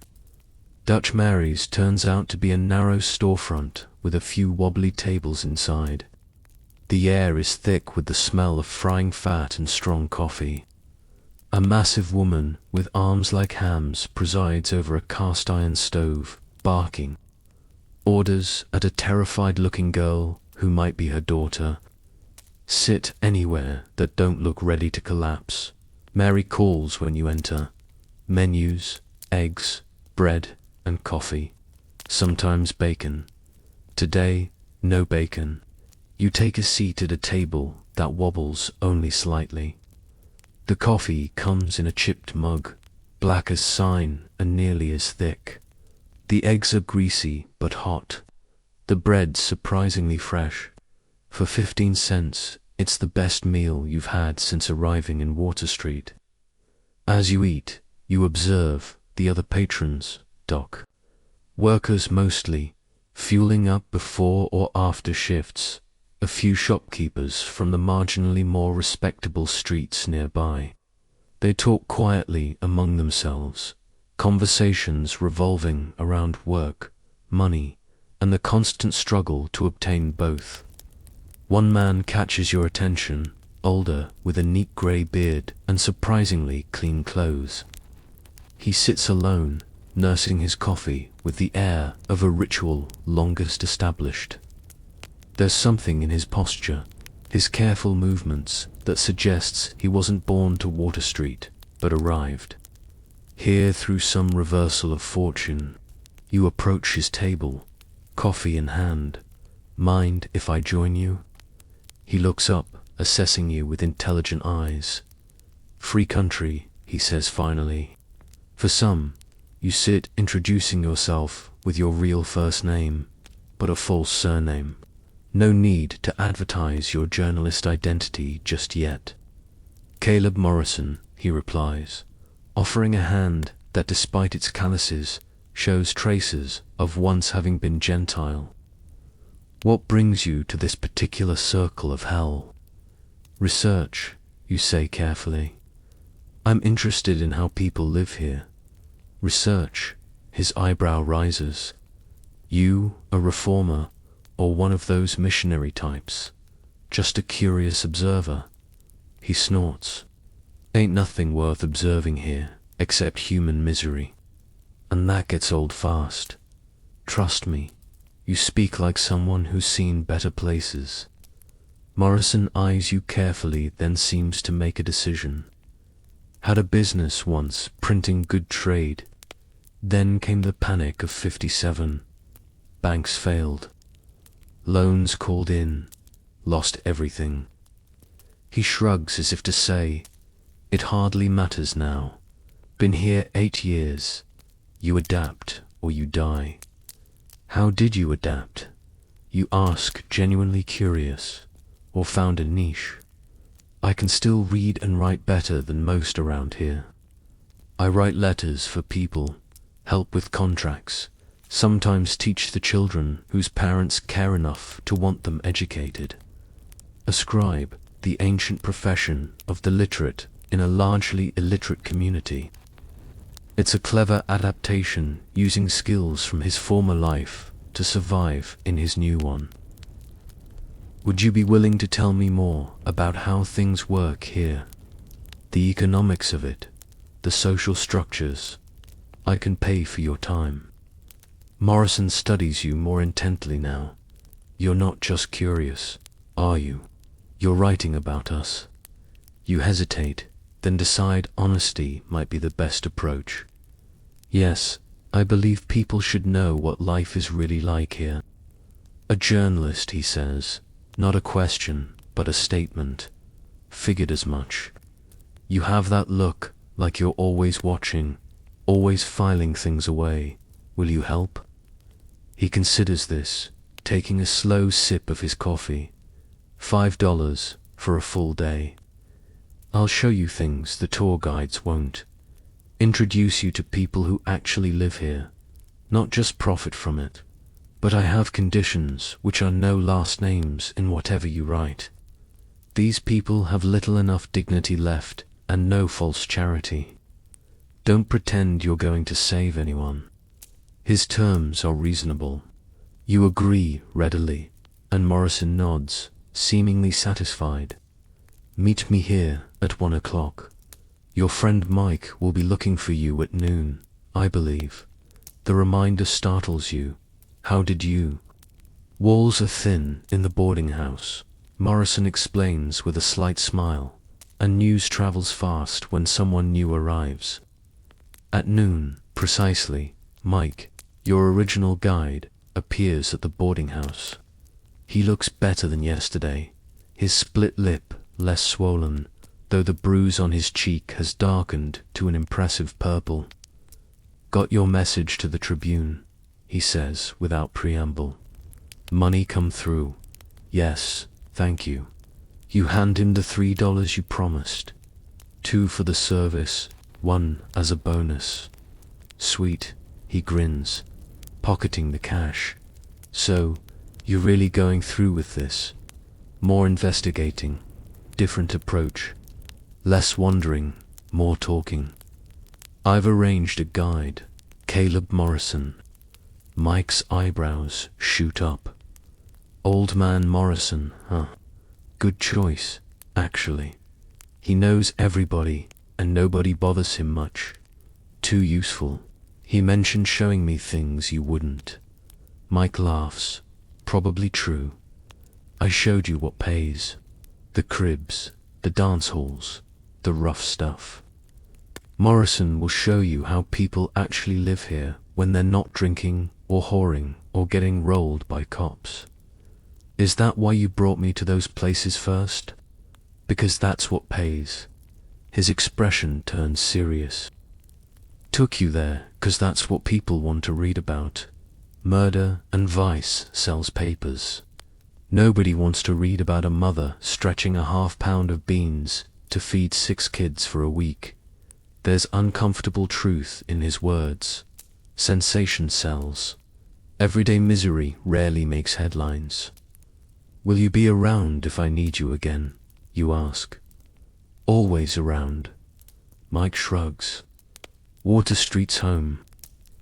Just ask for me at Patty's on James Street if you need anything. He tips his cap and saunters off, somehow projecting confidence despite his battered appearance.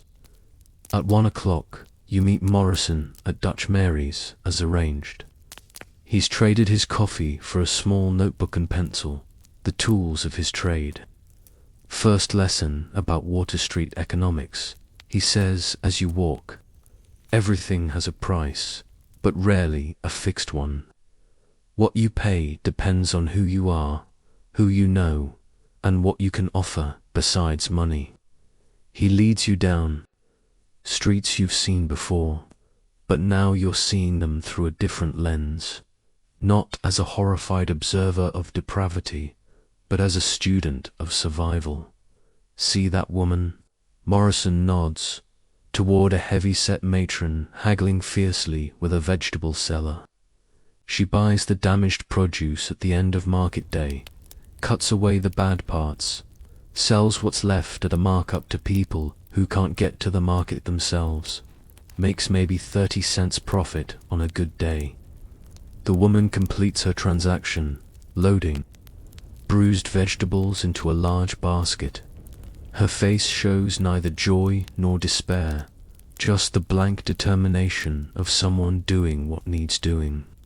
And him, Morrison, indicates a man collecting scraps of coal that have fallen from delivery wagons, sells bags of coal pieces to people who can't afford proper fuel. 10 cents a bag probably makes more on a cold day than I do in a week. Throughout the afternoon, Morrison points out dozens of these the rag pickers who sort through garbage for anything saleable, the water carriers who bring relatively clean water from public pumps to tenements without it, the menders who patch clothing until the original fabric is barely visible beneath repairs. Most people have 3 or 4 hustles going at once. Morrison explains the regular work if they're lucky enough to have it, the side business for extra pennies, the favor economy, doing things for neighbors in exchange for help when needed, and often something not quite legal for when times get desperate. You pass a woman teaching 3 young children in the doorway of a tenement. She has no books, just a slate with letters choked on it. Neighborhood school. Morrison explains, 3 cents a week per child. She teaches reading, basic sums, a little history, more education than most of these kids would get otherwise. Is she a former teacher? You ask, noting the woman's methodical approach. Former lady's maid to an educated family picked up enough to pass it on better than nothing. Education, or the lack of it, is clearly a key factor in the cycle of poverty. Without basic literacy or numeracy, the children of Water Street have little hope of escaping their circumstances. A sudden commotion draws your attention. A crowd has gathered around a tenement entrance, voices raised in anger and distress. Morrison frowns and quickens his pace. Eviction, he mutters as you get closer. Bastards don't even wait for the rain to stop. Indeed, it has begun to drizzle, a cold, insistent mist that somehow penetrates clothing more thoroughly than a proper downpour. On the street in front of the tenement sits a pitiful collection of furniture, a mattress already darkening with moisture, a three-legged table, a few cooking pots, and some bundles of clothing. Beside them stands a family, mother, father, 3 small children, all watching their meager possessions succumb to the weather. 2 weeks behind on rent, a bystander tells Morrison. Landlord's nephew wants the room for his new wife. The father, a thin man with hollow cheeks and defeat in his eyes, clutches a battered suitcase as if it contains treasures rather than likely just more ragged clothes. The mother holds an infant to her chest, trying to shield it from the rain with her shawl. The older children, perhaps 5 and 7, stand silent and solemn-faced, already learning that tears serve no purpose in Water Street.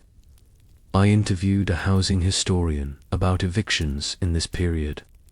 She explained there were virtually no protections for tenants. Evictions could happen without notice, often violently and frequently in bad weather, when the landlord knew the family would be most desperate and least able to resist. What will happen to them, you ask Morrison quietly. If they're lucky, a relative or friend takes them in until they find another place. If not, he doesn't finish the thought, but the implications are clear. The streets of New York are no place for children, especially not in the colder months.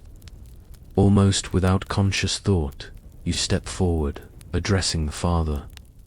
I have a room, you say. It's small, but you're welcome to it for tonight until you find something else. The man stares at you with suspicion. Charity is rare enough in Water Street to be treated with distrust. Morrison puts a hand on your arm. A noble gesture, he says quietly, but not a practical one. Your landlady won't allow a family of 5 in a single room. The noise alone would get them thrown out by midnight. Before you can respond, another woman pushes through the crowd. Sarah, she calls to the evicted mother. You'll come to us. Jacob can take the boys to his brothers, just until you find a new place. Relief washes over the family's faces. They have been saved, at least temporarily, by the community's fragile safety net. That's Widow Jenkins, Morrison explains as the crowd begins to disperse. The drama concluded. She takes in women and children when there's trouble. Been doing it for years. No one knows how she affords it. Simple charity, you suggest. Morrison gives you a look that suggests your naivety is showing. Nothing simple in Water Street. Everything has a price. Maybe not in money, but in obligation, in future favors, in loyalty. The widow builds her own safety net, one rescued family at a time. The rain intensifies as afternoon slides toward evening. You and Morrison take shelter in a small tavern. Not one of the rowdy saloons you visited with Mike, but a quieter establishment catering to the working poor rather than sailors or criminals. Men and a few women sit at scarred tables, nursing beers that they make last for hours. No one is drunk. No one is fighting. They talk in low voices about work, about family troubles, about the constant grinding struggle to stay one step ahead of disaster. These are the invisible ones, Morrison says, his voice pitched just for your ears. The ones who work 16-hour days at the factories or docks. The ones who send their children to work as soon as they can walk steadily. The ones who go hungry so their kids can eat something. Nobody writes about them because theirs. Nothing sensational in quiet desperation. A middle-aged woman approaches your table. Despite her worn clothes, she carries herself with dignity. Mr. Morrison, she greets your companion. The usual, "Thank you, Mrs. Callahan," and one for my friend here. She returns with 2 mugs of beer that's more foam than alcohol, but no one complains. This is a place where stretching resources is an art form.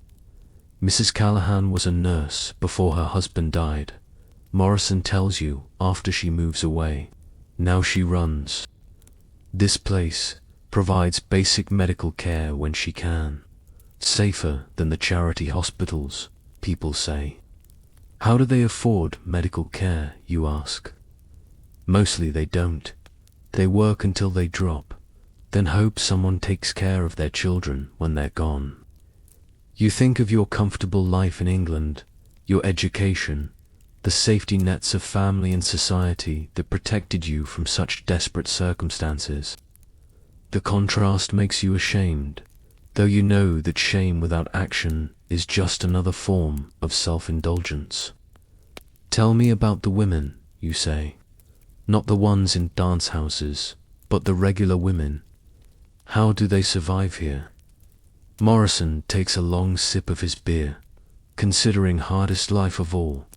Maybe working women here are either servants, factory girls, or they take in washing, sewing, anything they can do while minding children. Pays always less than for men, hours just as long. And they're always one man away from ruin. A husband who drinks the wages or runs off or dies. And the children work as soon as they're able. Boys sell newspapers, shine shoes, run messages. Girls help with washing or sewing, or mind younger ones while mother works. Childhood doesn't last long in Water Street. The tavern grows more crowded as evening deepens. Men coming off shifts, women finishing domestic work. You notice they cluster in small groups, often by nationality. Irish here, Germans there, Italians in the corner, Chinese by the door. Another truth about Water Street, Morrison comments, following your gaze. Everyone needs someone to look down on. The Irish despise the Italians who look down on the Chinese. The Germans think they're better than all of them. Misery loves company, but it loves feeling superior even more. A sudden silence falls as the door opens, admitting a well-dressed man whose clothes and bearing immediately mark him as an outsider. He carries a small black book and wears the earnest expression of a missionary entering heathen territory. Right on schedule, Morrison mutters, Sunday evening sermon and soup. The Reverend Mr. Phillips come to save our souls. The newcomer looks around the room, visibly gathering his courage. Friends, he begins in a voice clearly trained for pulpits. I bring good news and an invitation. The mission on Pearl Street offers warm soup, and the word of God this evening to all who wish to attend. The response is tepid at best. A few nods, mostly blank stars. The reverend soldiers aren't undeterred by the lack of enthusiasm. The Lord loves you all, he continues. Even in your circumstances, salvation is available to everyone who seeks it. Is the soup available to everyone, too? Calls a voice from the back, prompting scattered laughter. The Reverend flushes slightly, but maintains his composure. Yes, brother. Food for body and soul. I'll take mine without the sermon, the heckler replies, generating more laughter. Morrison leans closer. Most folks here have had their fill of being talked down to by well-meaning Christians who've never missed a meal in their lives. The soup's welcome, the sermons, not so much. The Reverend distributes some pamphlets and retreats likely to make the same announcement at other establishments throughout the neighborhood. Are the missions completely ineffective? You ask once he's gone. Not completely, Morrison concedes. They provide food, sometimes clothing or basic medical care, but they're trying to treat gangrene with bandages.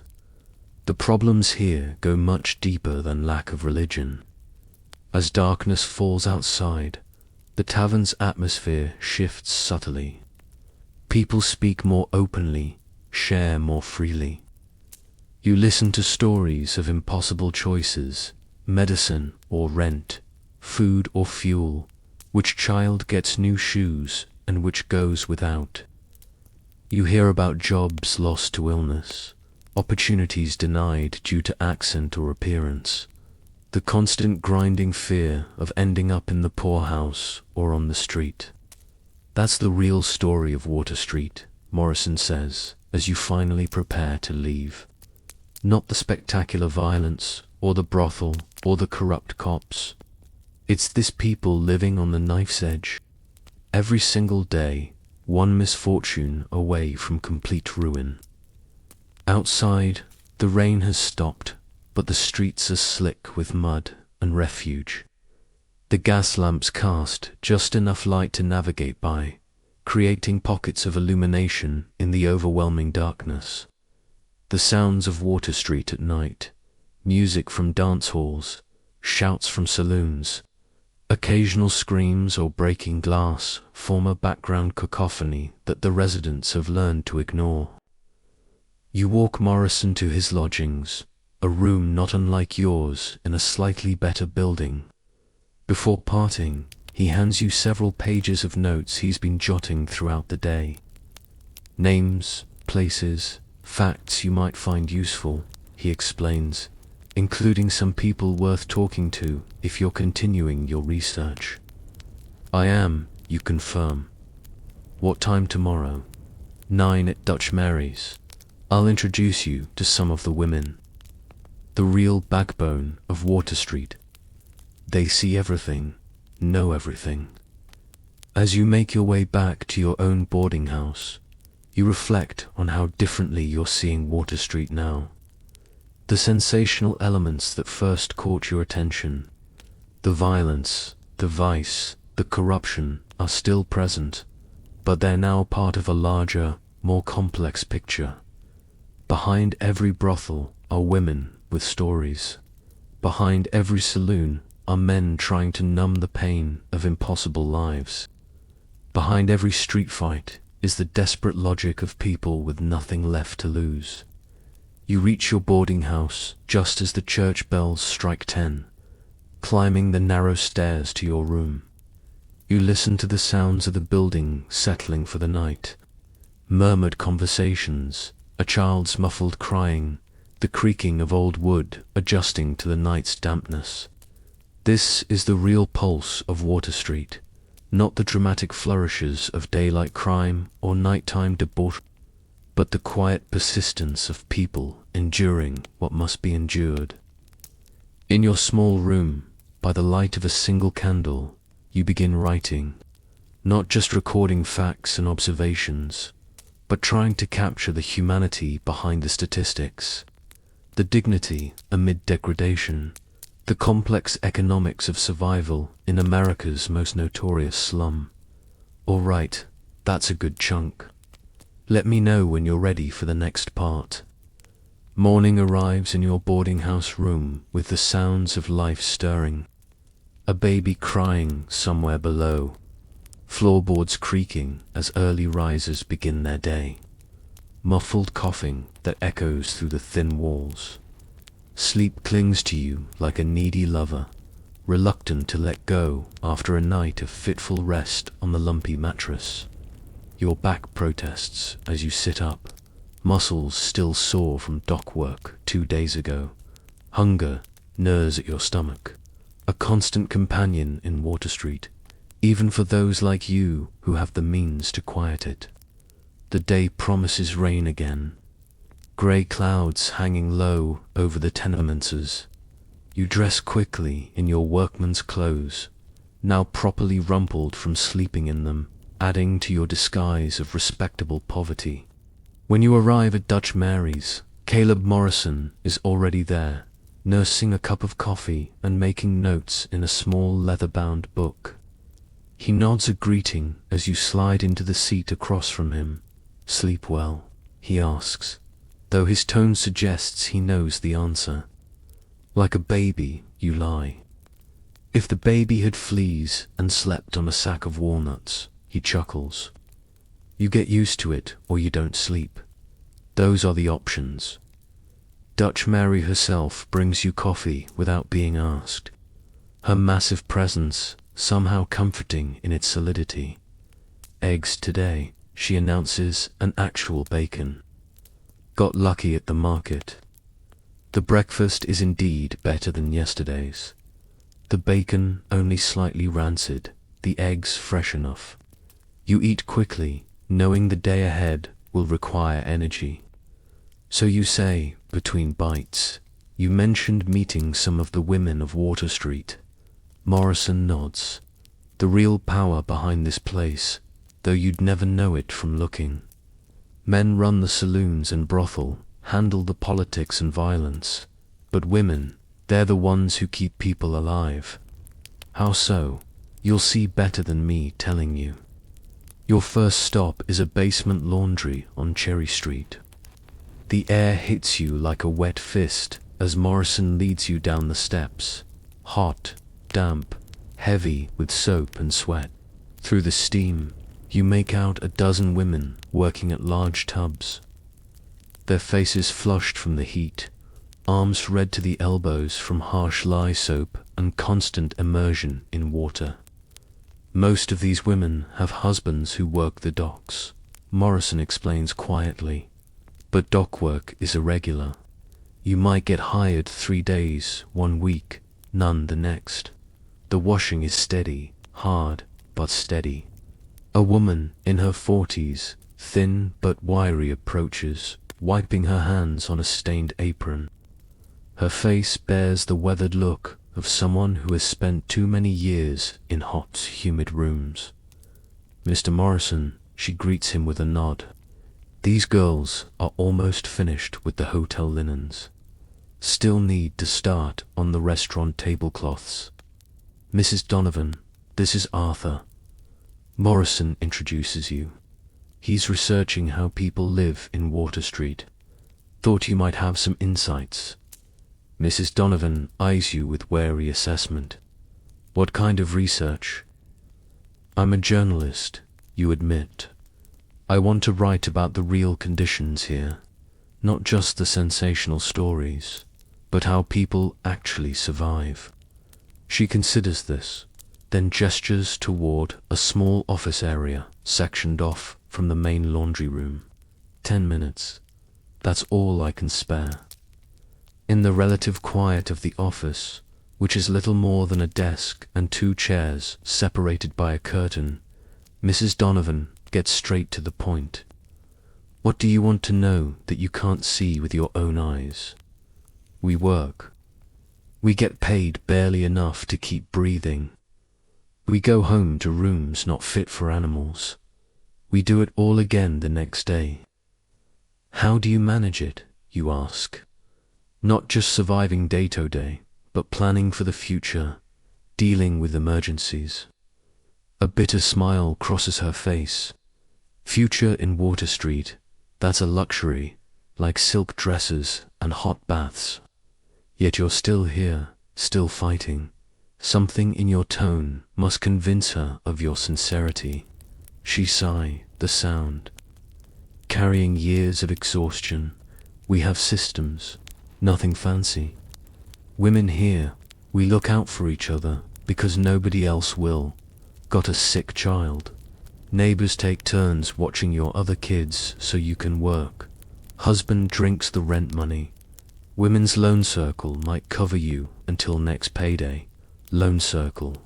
10 or 15 women each put in a few pennies every week. When someone needs it, really needs it, not for drink or foolishness, they can borrow from the pot, pay it back when they can. It's a simple banking system created by those excluded from official financial institutions. Necessity breeding innovation. What about the women in other professions? You ask carefully. Mrs. Donovan's expression hardens. The girls in the dance houses. Some were my neighbor's daughters once. Some were mine. You don't judge them here. When it's choose between selling yourself or watching your children starve, you'd be surprised what becomes acceptable. Her candor strikes you silent for a moment. This is a perspective you haven't heard, not condemnation of vice, but understanding of impossible choices. The work breaks them down, she continues. Laundry ruins your hands. Factory work ruins your lungs. Sewing ruins your eyes. Scrubbing ruins your knees. Dance houses ruin everything else. But a ruined woman still needs to eat. Morrison appears at the curtain. Mrs. Donovan, Jenny's having trouble with the mangle again. She rises with a sigh. Duty calls. If you want to know more, talk to Widow Malone on James Street. She's been here longer than anyone. Back on the street, Morrison leads you through a maze of alleys to a small grocery store barely larger than a closet. Inside, shelves hold meager supplies. Dried beans, flour of questionable quality, root vegetables, and a few luxury items like sugar and coffee in tiny, carefully measured portions. The proprietor, a hawk-faced woman with iron-grey hair pulled into a severe bun, watches you enter with suspicious eyes. Mrs. Malone, Morrison greets her. This is the journalist I mentioned. H is her only response as she continues weighing out dried peas into small paper packages. Mrs. Malone has run this shop for 30 years, Morrison tells you.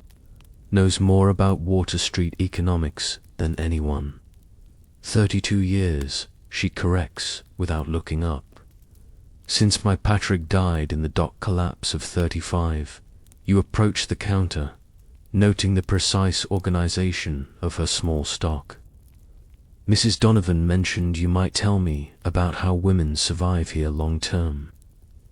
The widow finishes her measuring before answering. Survival's a relative term in Water Street. Nobody lives long, just some manage to die of old age instead of violence, drink, or disease. Yet you've managed 32 years on your own. This earns you a sharp glance.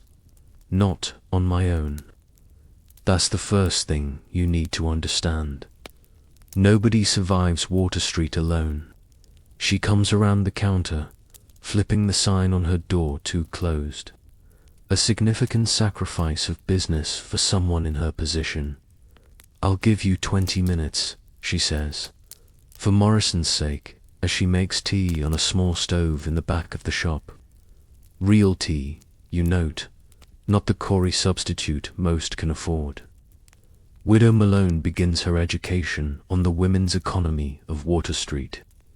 Men think they run things with their fists and their politics, she says, echoing Morrison's earlier comment. But women are the ones who make life possible. We're the ones who stretch a dollar until it screams, who know which landlords might wait an extra day for rent, which pawnbrokers give fair value, which doctors will treat a sick child without demanding cash up front. She pours the tea into chipped cups. This shop started with money from my dead husband's dockmates. They passed the hat, gave me enough to buy initial stock. I have helped 20 other widows start businesses since then. That's how it works. A community bank, you observe. Call it what you want. We call it survival. You ask about the dance houses, the brothel, the women you saw working in those establishments. The widow's face doesn't change, but her eyes grow harder. Some of those girls used to come in here with their mothers, buy penny candy with bright eyes. Now they come in wearing rouge eyes, dead as stones. She shakes her head. Don't think they chose that life. Water Street doesn't offer many choices. Do you help them too, you ask? When they let me, some are too far gone. The gin or the opium has them. But the newer ones, Sometimes I can steer them to a factory job, or connect them with a family needing a mad uptown. If they're young enough, pretty enough, not too damaged, they might get out. And the others, she just looks at you, and the answer is clear. Some ships once wrecked on Water Street shores can never be salvaged. What about children, you ask? How do mothers protect them from all this? The widow's laugh is sharp. Without humor, they can't. Best they can do is keep them alive until they're old enough to work. A 10-year-old boy can sell newspapers or shine shoes. A 12-year-old girl can help with sewing or laundry.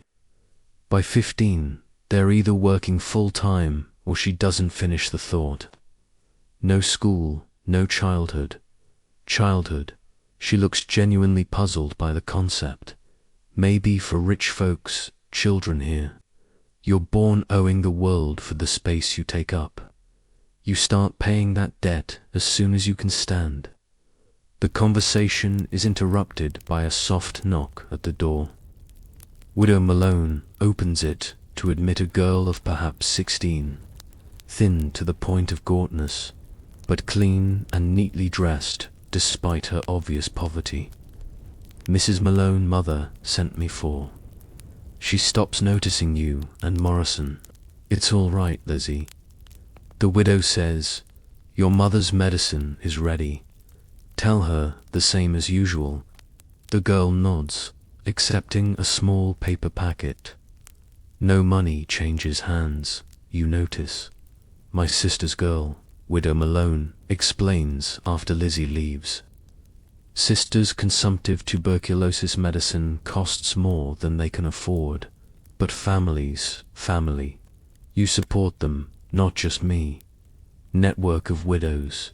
We all chip in. 1 month, I cover Sarah's medicine. Next month, maybe I need help with coal for the stove. System works, unless everyone's in trouble at once. You observe that happens. She acknowledges. Bad winters, cholera summers. Then we just do what we can and pray for those we can't help. Morrison, who has been quietly observing, checks his watch. We should move on if you want to meet the others. Widow Malone nods. Go see Agnes at the sewing circle and stop by the settlement house if you want to see the only real help these people get. Throughout the afternoon, Morrison guides you through Water Street's female spaces, places largely invisible to casual observers. A sewing circle in a tenement's common room where women gather to share work, childcare, and information. A small herbalist shop run by an elderly Chinese woman who provides remedies when regular medicine is unaffordable. A soup kitchen operated by women who themselves have barely enough to eat. At each stop, you hear variations on the same theme. Women creating systems to compensate for society's failures. Building safety nets from scraps of resources. Forming alliances that make survival possible, if not comfortable. Agnes, the seamstress widow Malone recommended, explains it best. Men make the problems. Women solve them, she says as her needle flashes through fabric. Man drinks the rent money. Women figure out how to avoid eviction. Man beats his wife. Women hide her until he cools off or drinks himself to death. Man abandons his family. Women make sure those children eat. Doesn't seem fair. You comment fair. She looks up, genuinely startled by the concept. Water Street isn't about fair. It's about getting through today so you can face tomorrow. Late afternoon finds you at the settlement house. A relatively new concept in American cities where educated reformers live among the poor. They hope to help, offering practical assistance rather than just religious guidance. The settlement house is clean and orderly compared to the chaos outside. Young women from good families. The kind who could easily be living comfortable lives uptown move purposefully through rooms designated for specific services. A small classroom where children receive basic education. A medical station where minor ailments are treated. A kitchen serving nutritious, if plain, meals. Morrison introduces you to Miss Bradford, a serious-looking woman in her 30s who runs the operation. Unlike the missionaries you've encountered, she has no religious pamphlets, makes no mention of salvation. Instead, she speaks of practical matters, vaccination programs, cooking classes, employment registries. We can't solve poverty, she tells you in her direct way. But we can teach a mother how to keep her baby alive despite it. We can give a girl enough education that she might find work as a shop clerk instead of a prostitute. Small victories. Does it make a difference? You ask. In the larger scheme for the individual, yes. For Water Street as a whole. She shrugs slightly. The problems are systemic. We're putting bandages on bullet wounds. It's nearly the same metaphor Morrison used about the missions, but coming from Miss Bradford, it carries the weight of someone who recognizes the limitations of her work, yet continues regardless. The city could clean this up if they wanted to, she adds. A rare flash of anger breaking through her practical demeanor. Proper sanitation, housing regulations, fair wages. These aren't mysteries, they're political choices.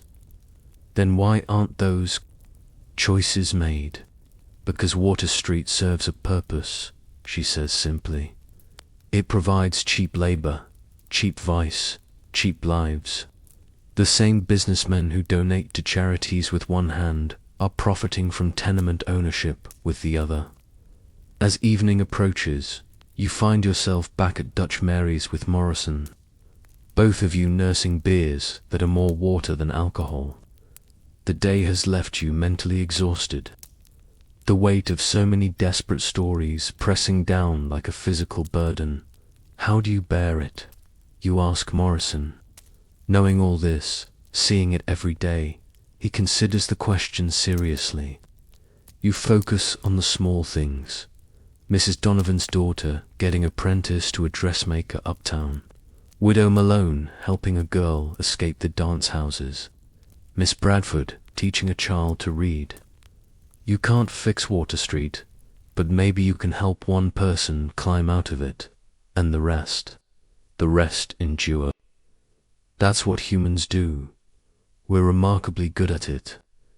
The door opens, admitting a gust of cold air, and a woman you recognize. The same one you saw days ago, drunk and singing to a lamppost. Tonight she's sober, or at least less intoxicated. Her movements more controlled, though still bearing the slight hesitation of someone intimately familiar with gin. Margaret Morrison greets her with surprising warmth. Join us. She approaches your table, studying you with shrewd eyes that miss nothing despite her reputation as the neighborhood drunk. This, your journalist. Word travels fast, you observe.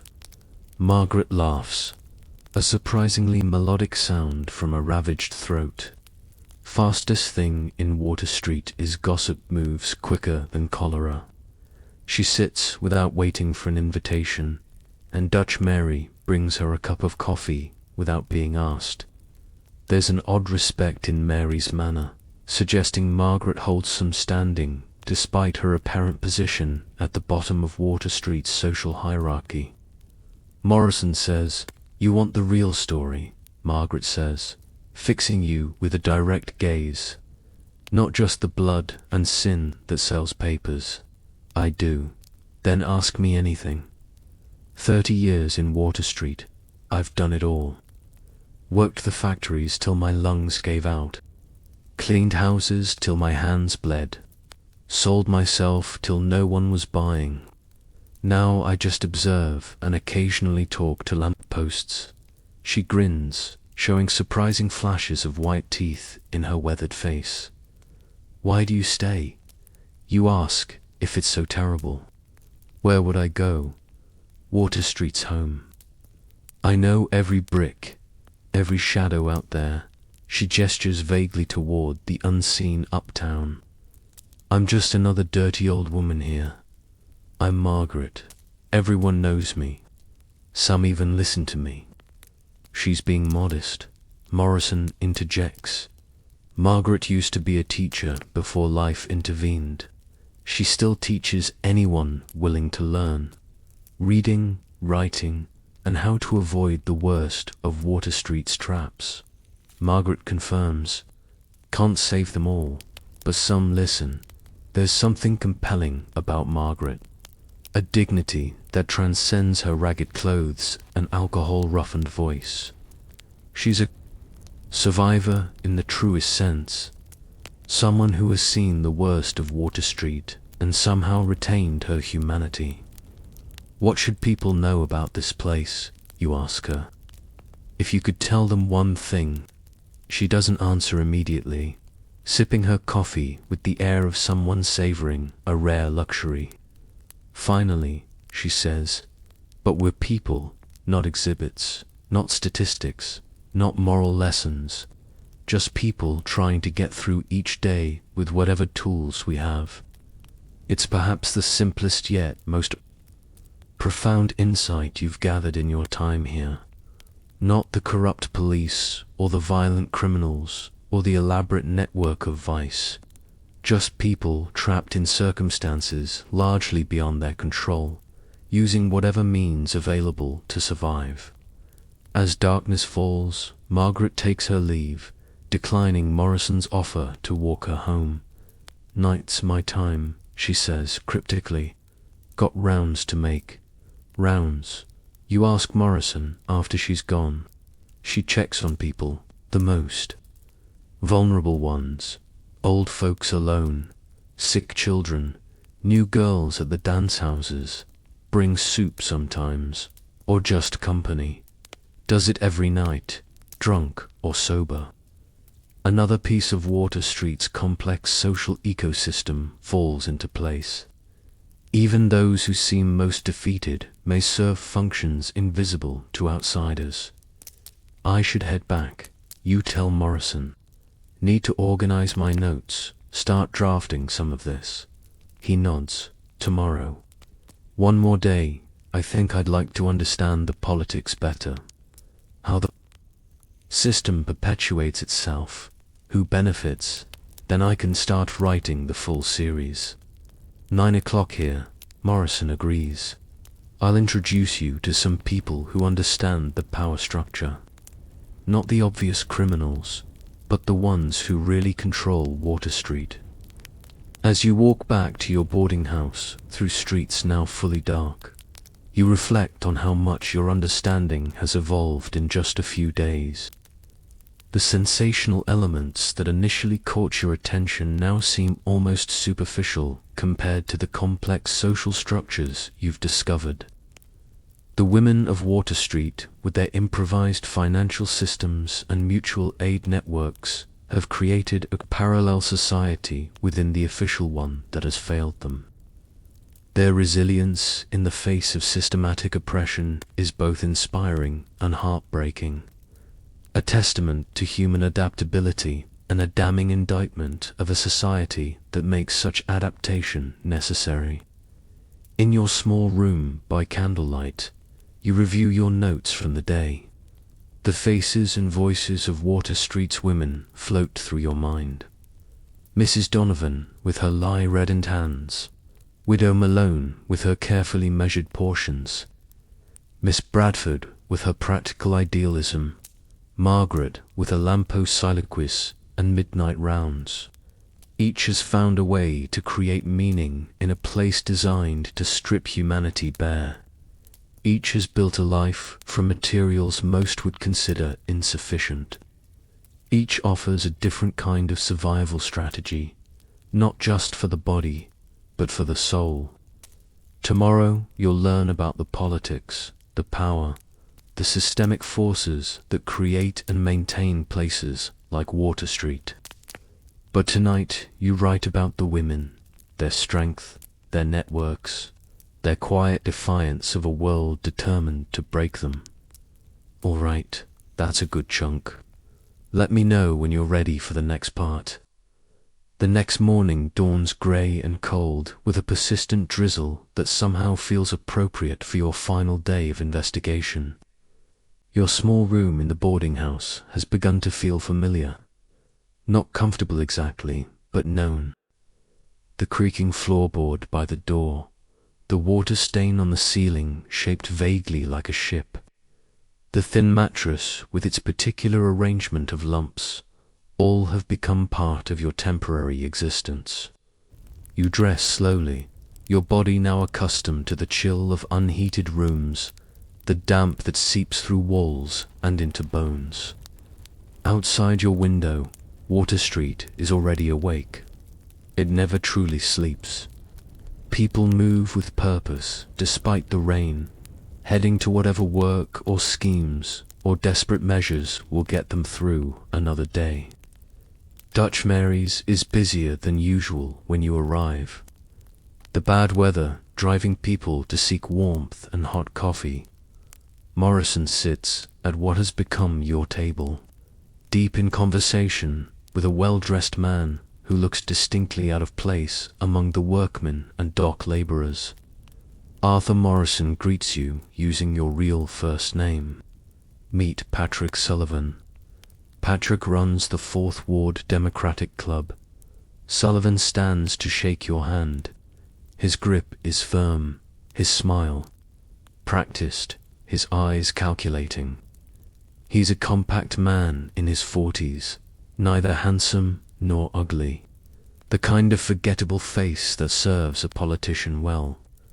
His suit is good quality but not ostentatious, expensive enough to signal success, modest enough to avoid resentment. Mr. Pember, he says, pronouncing your name with the confidence of someone who makes it his business to know things. Caleb tells me you're writing about our little corner of paradise.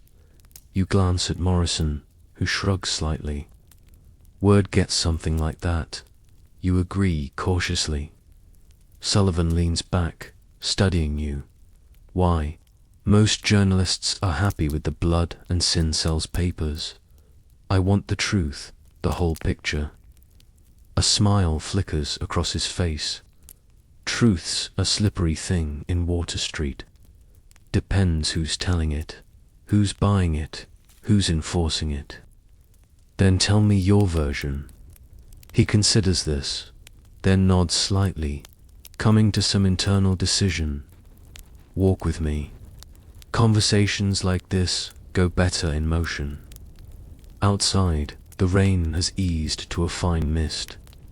Sullivan produces an umbrella large enough to shelter both of you, leaving Morrison to follow a step behind, getting progressively damper.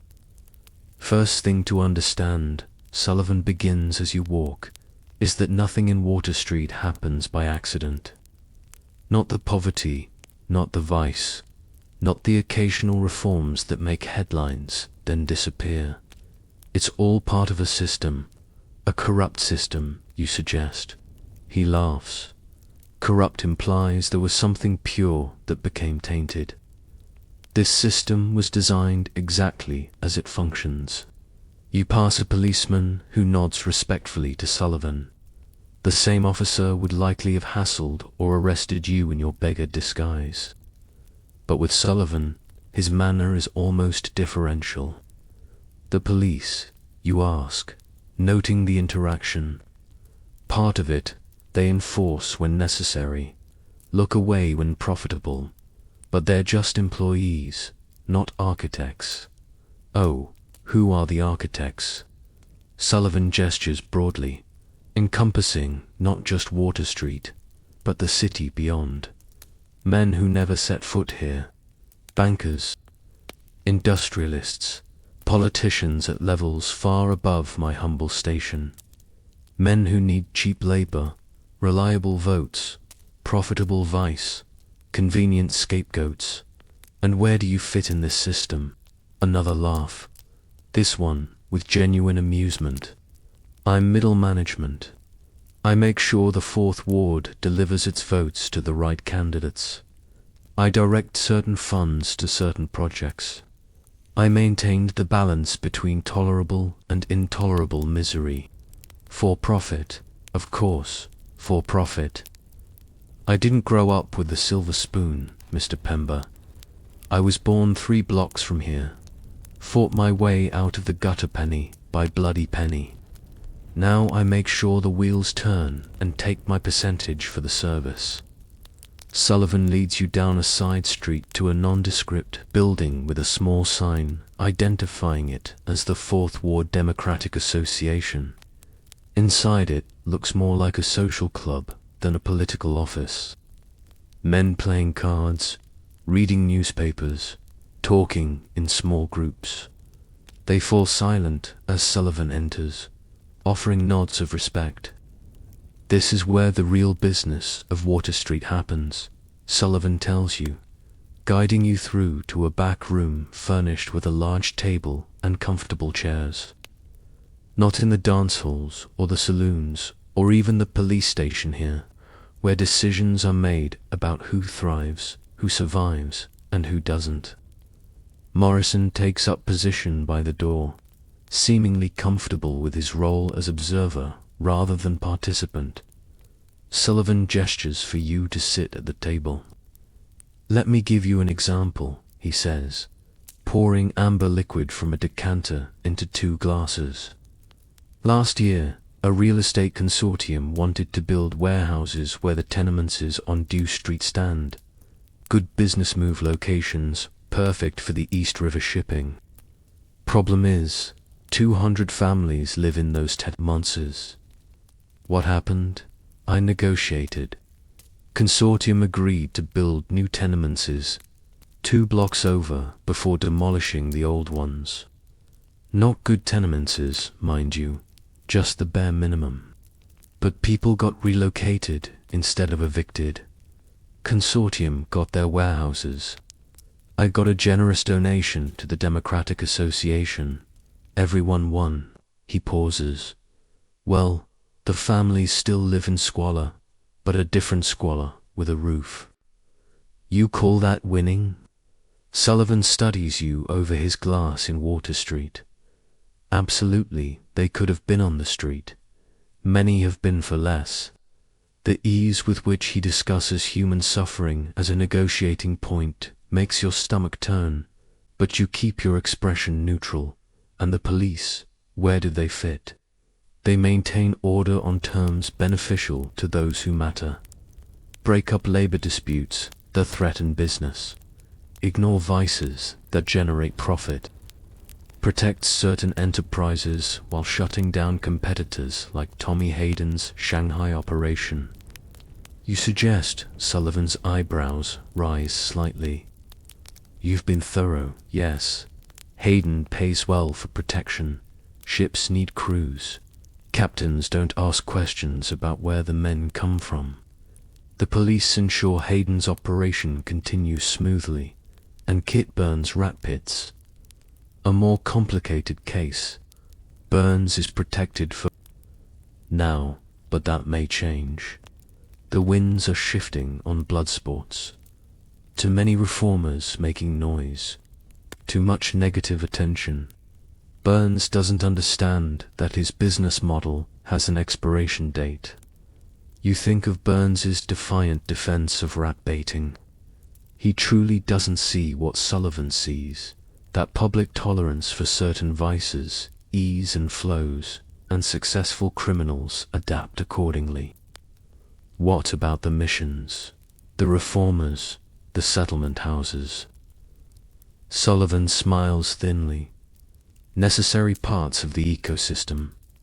They handle problems that would otherwise become costly, provide minimal care for those who might otherwise die in the streets, and create public health issues, occasionally satisfy the conscience of uptown donors, and most importantly, they create the illusion that something is being done. You sound cynical. You observe. Realistic, he corrects. I've watched a dozen reform movements come and go. Newspaper exposés, charity campaigns, political promises. Water Street remains essentially unchanged. What would create real change? Sullivan considers this seriously. Higher wages, housing regulations, public sanitation infrastructure, consistent law enforcement rather than selective targeting. But those things cost money and reduce profits for the men who matter. So instead, we get missions and moral crusades against specific vices. A knock at the door interrupts your conversation.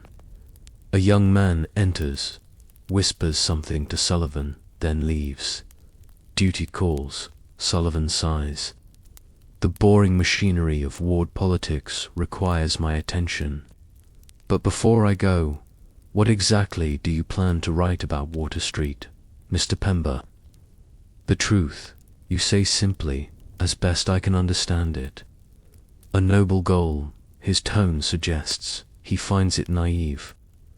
Just remember that your truth will be read primarily by people who benefit from Water Street remaining exactly as it is.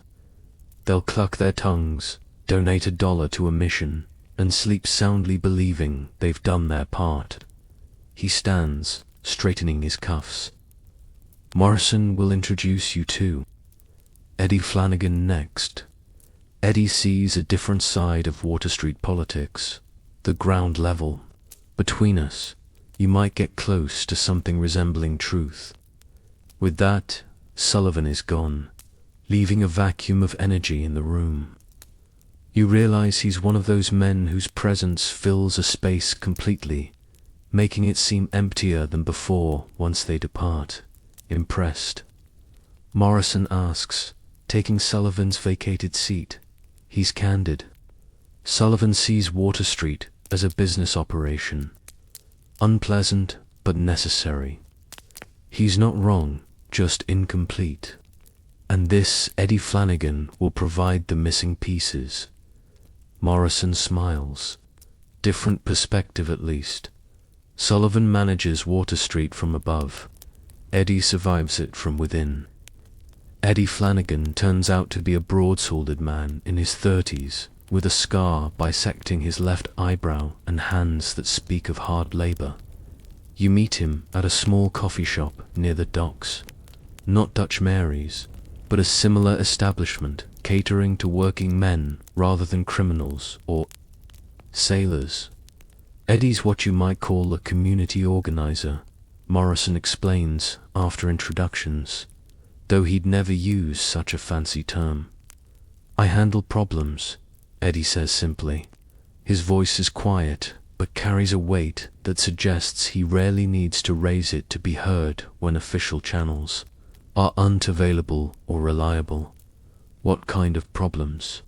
Landlord refuses to fix a collapsed ceiling. Employer withholds wages. Loaner gets too aggressive with collections.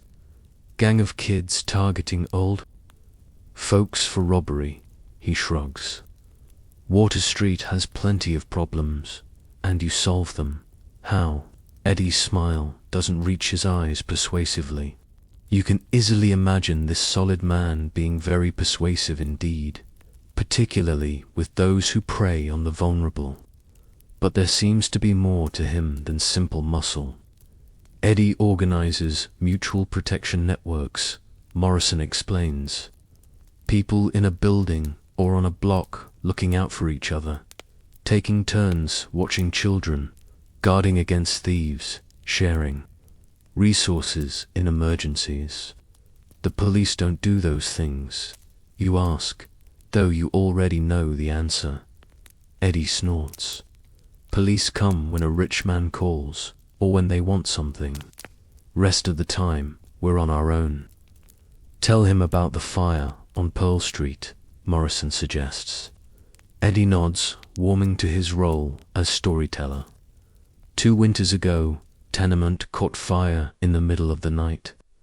6 families, police showed up. but just kept people back, didn't actually help. Fire brigade was slow. They always are in poor neighborhoods. He takes a sip of coffee before continuing. So, we formed a bucket line ourselves, got everyone out, saved most of the building, then took in the families who lost their rooms, distributed them among neighbors until repairs were made. Without official assistance, Water Street takes care of its own, Eddie says simply.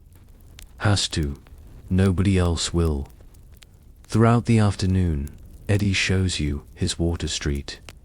Not the vice districts that draw thrill seekers from uptown. Not the political machinery that Sullivan manages, but the interconnected networks of ordinary people creating safety when none is provided. You meet Mrs. Chen, who came to America as a young bride and now organizes the Chinese laundry workers for mutual protection against harassment. You visit Mr. Abramot's, whose tailor shop serves as an informal courthouse where neighborhood disputes are settled without involving police. You speak with Father Donnelly, whose church doubles as a shelter and soup kitchen without asking about religious affiliation. These are the invisible structures that make survival possible. Community-created institutions that fill the gaps left by official neglect. None appear in newspaper accounts of Water Street, yet all are essential to its functioning. People see Water Street as just crime and misery, Eddie tells you as afternoon fades toward evening. They don't see the strength, the ways we've learned to survive despite everything stacked against us. The mutual aid networks, you observe, they're sophisticated, had to be. When the cholera came through in '49, we lost hundreds because we weren't organized. When it came back in '54, we were ready, had systems for isolating the sick, caring for children whose parents fell ill, distributing clean water, still lost people, but not nearly as many. Why doesn't the city provide these services, you ask, though again you suspect you know the answer. Eddie's expression darkens. Ask your friend Sullivan. City services go where money and votes dictate. Water Street has votes but uses them wrong. According to men like Sullivan, we're bargaining chips, not citizens. As you walk back toward your boarding house in the gathering dusk, Morrison is unusually quiet. Finally, he speaks. So now you've seen it all. The vice, the corruption, the poverty, the survival networks. What will you tell your readers? It's the question that's been growing in your mind throughout this final day. How to convey the complex reality of Water Street. Not just its sensational horrors, but its surprising strengths, its invisible resilience, its human dignity amid degradation. The truth, you say, echoing your answer to Sullivan, that Water Street isn't just a collection of statistics or sensational anecdotes. It's people making impossible choices in an unjust system. Some become Tommy Hayden or Kit Burns, profiting from others' misery. Some become Margaret or Eddie, creating systems of mutual support. Most just endure day after day because what choice do they have? Morrison nods, seemingly satisfied. The story doesn't usually get told that way. It should at your boarding house. Morrison pauses. Last night in Water Street. Yes, I have what I need now. I'll start writing tomorrow back at my hotel. Been interesting, he says simply, offering his hand. You saw more than most outsiders bother to. You shake his hand, suddenly aware of how much your perspective has changed in just a few days. You came seeking sensation, dramatic scenes of vice and crime for your newspaper series. You found those certainly, but also something far more complex. A community with its own rules, hierarchies, systems of mutual support, all existing in the shadows of society's neglect. Thank you, you tell Morrison with genuine gratitude. I couldn't have understood any of this without your guidance. A rare smile crosses his usually stoic face. Write it true, Arthur. That's all I ask. Alone in your room, you organize your extensive notes. Pages filled with observations, quotes, details that will form the foundation of your series. The faces of Water Street parade through your memory. Tommy Hayden calculating his profits from stolen lives. Kit Burns defending his bloody entertainment. The dance house women with their gaudy finery and dead eyes. Mrs. Donovan's lye-reddened hands. Widow Malone measuring dried peas with military precision. Margaret singing to her lamppost. Sullivan orchestrating the machinery of managed misery.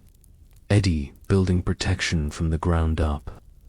Water Street is all of them. Predators and prey, exploiters and exploited, those who profit from desperation and those who fight against it. No simple narrative can contain its contradictions. No single moral can encompass its complexities. As you fall asleep on your lumpy mattress for the last time, you're already composing the opening paragraphs of your series in your mind. Not sensationalized accounts of vice and crime, though those elements will feature. Not sentimental portraits of noble poverty, though you've seen true nobility amid the squalor. But something truer. A community of human beings making their way through an inhospitable world with whatever tools they possess, creating meaning and structure where society has provided none. In the morning, you'll shed your workman's disguise, reclaim your identity as Arthur Pember, barrister turned journalist, and return to the relative comfort of your hotel. You'll write the stories that will shock and move your readers. Perhaps even inspire some to action beyond the temporary salve of charity. But tonight, you're still part of Water Street, just another soul in this patchwork community of the forgotten. Listening to the sounds of life continuing around you, resilient and persistent despite everything. The rain has stopped. Through your small window, you can see a patch of night sky where the clouds have briefly parted. A single star shines through the gap. Distant, cold, beautiful. In Water Street, even small moments of beauty feel like victories. You fall asleep to the lullaby of a city that never truly quiets. Muffled conversations, distant laughter, the occasional shout, the persistent creak of old buildings settling into their foundations. Tomorrow you'll tell their story. All right, that's a good chunk. Let me know when you're ready for the next part. Morning arrives with surprising gentleness, a soft gold light filtering through your grimy window. For once, the perpetual clouds over Water Street have parted, allowing actual sunshine to touch the dilapidated buildings. It feels almost like a farewell gift. You pack your few belongings, notebook filled with observations, pencil worn to a nub, the workman's clothes that have been your disguise. Your real clothes, the ones you arrived in, are bundled in a paper package Morrison brought yesterday. The fine wool feels alien against your fingers after days of rough cotton. Your landlady is sweeping the narrow hallway when you descend the stairs. Her movements as brisk and irritated as the first day you met her. Leaving, she asks, though it's clearly not a question. Yes, thank you for the room. She snorts softly. It's a room, nothing to thank for. You pay her the daily rate plus a little extra. She counts it carefully, then looks at you with slightly more interest. "You're that newspaper man," she says suddenly.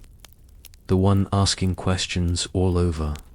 "Yes," you admit, seeing no point in denial. She studies you for a moment longer. "Tell it straight," she says finally. "Not just the blood and sign. That's not all we are." "I will, you promise," touched by her unexpected concern for Water Street's reputation. Outside, the neighborhood looks different in the morning sunlight. Still poor, still rough, but somehow less menacing. Children play in the street. Women hang laundry from windows. Men head to whatever work they found for the day. Regular life continuing despite the hardships. You make one last stop at Dutch Mary's for breakfast. The place is quieter than usual. The morning rush already gone. Mary herself brings you coffee without asking.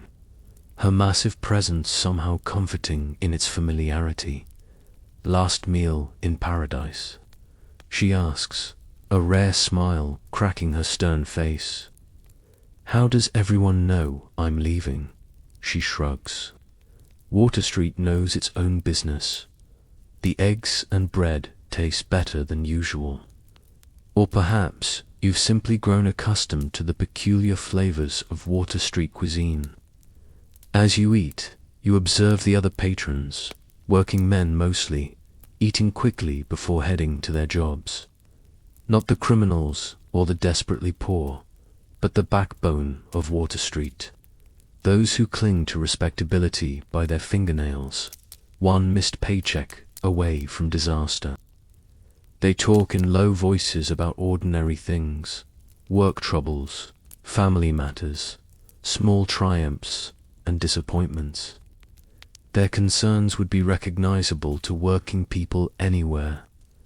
It's a reminder that beneath the sensational elements that draw outside attention, Water Street is fundamentally a community of human beings trying to build lives with inadequate materials.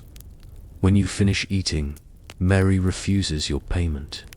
"On the house," she says, gruffly. "Write something true." It's the second time this morning someone has asked you for truth rather than sensation, an unexpected burden of responsibility. You thank her and step out into the sunshine, ready for the transition back to your regular life. The walk to your hotel takes you through progressively cleaner, safer, more prosperous streets. With each block, you feel Water Street receding behind you. Not just physically, but psychologically, as if you're shedding a skin you temporarily inhabited. By the time you reach the hotel, you almost feel like Arthur Pember again, Oxford-educated journalist, rather than the nameless beggar or workman you've been pretending to be. The hotel doorman hesitates when you approach, clearly confused by your appearance.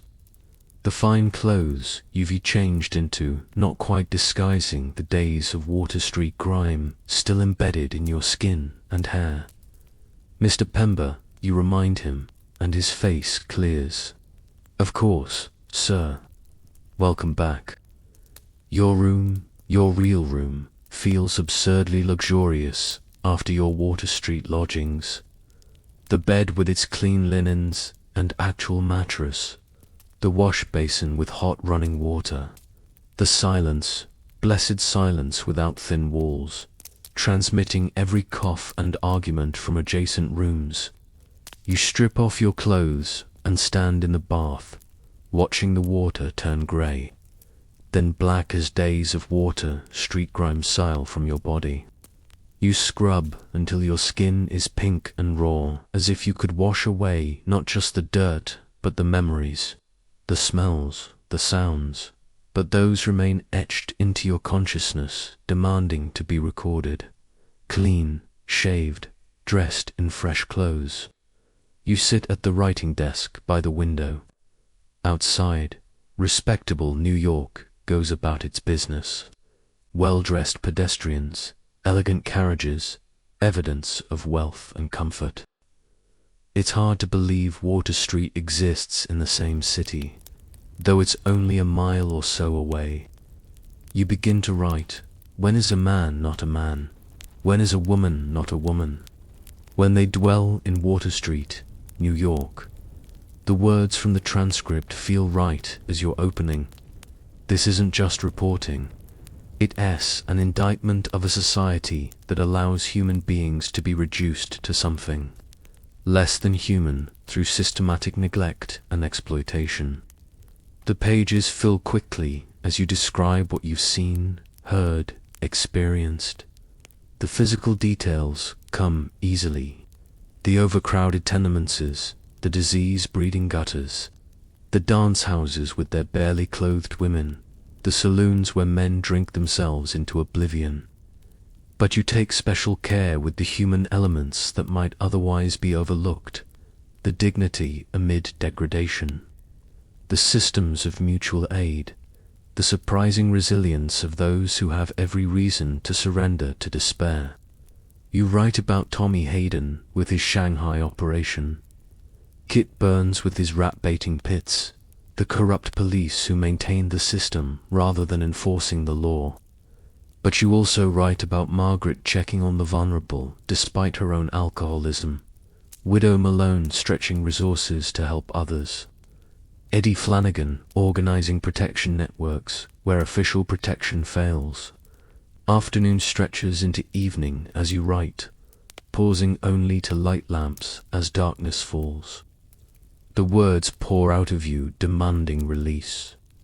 This isn't just another newspaper series.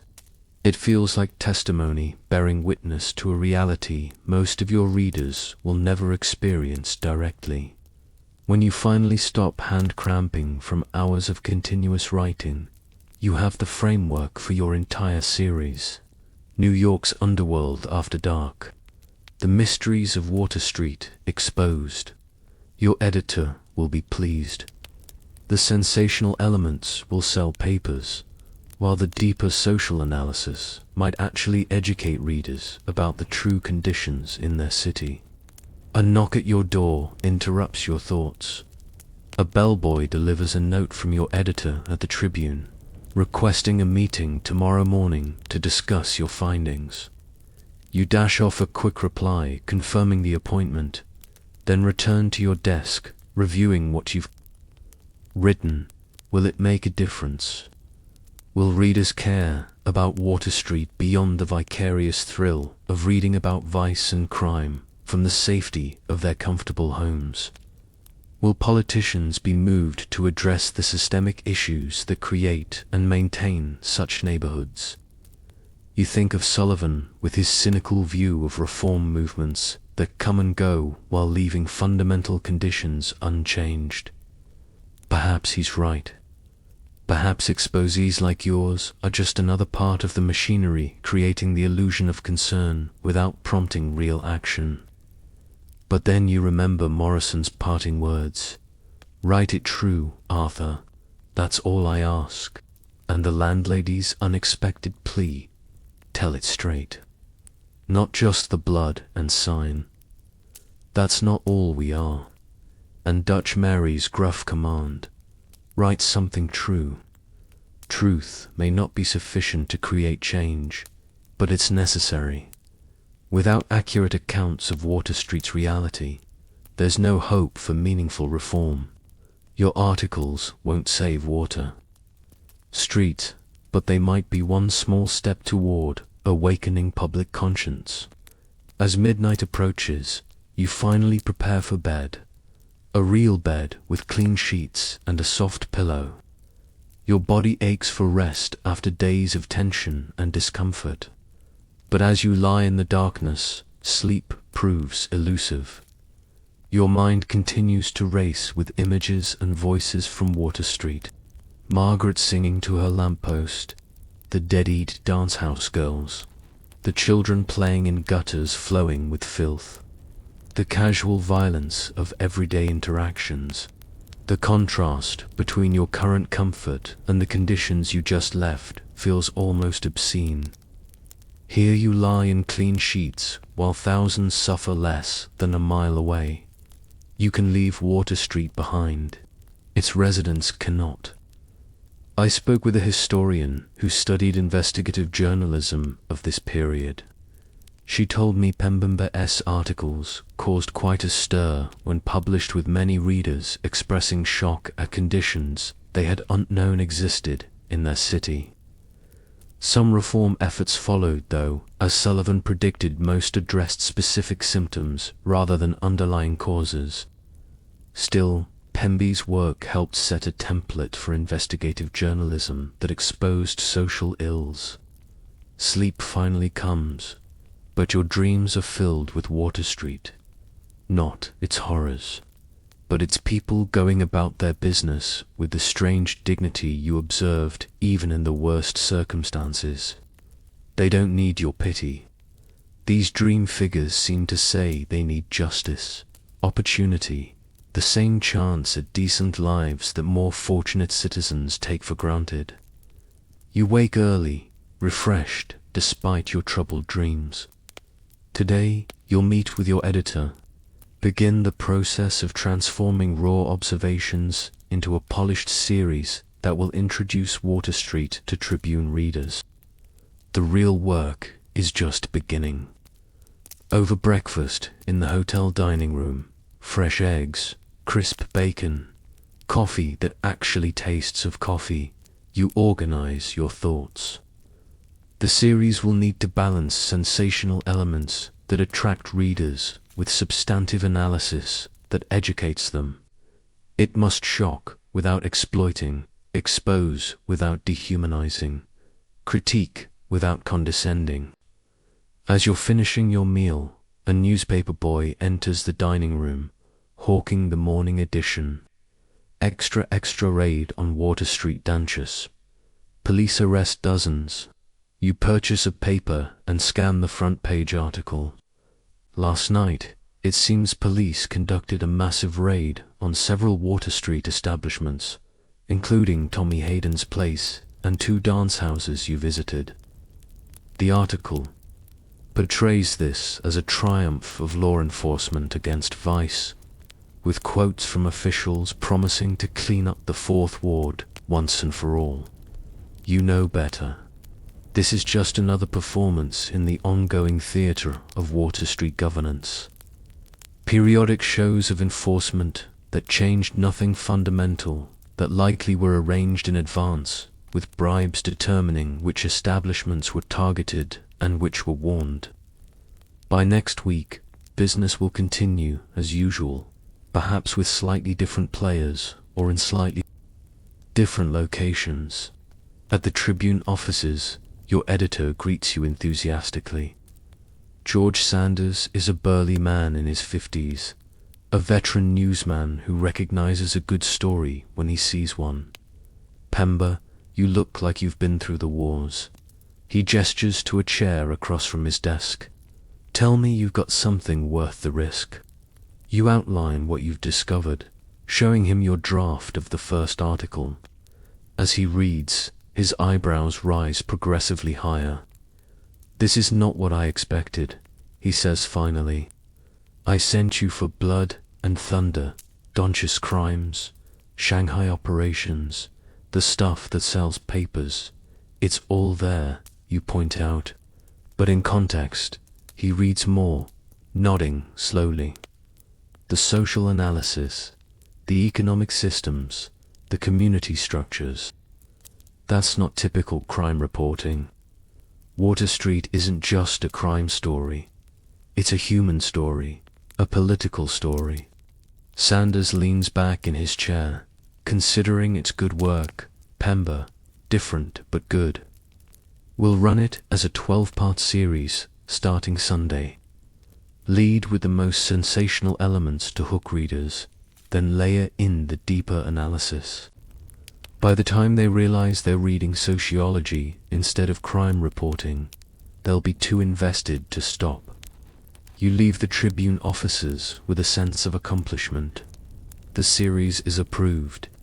The first installment will appear this weekend, and Sanders has granted you unusual freedom to tell the story your way. Walking back to your hotel, You pass a newsboy shouting about the Water Street raids. A well-dressed woman purchases a paper, scans the headline, and comments to her companion. Something should be done about those dreadful places. Such sin and degradation. You're tempted to stop, to tell her what you've learned. That Water Street isn't just sin and degradation, but a complex community of people struggling within an unjust system. But what would be the point?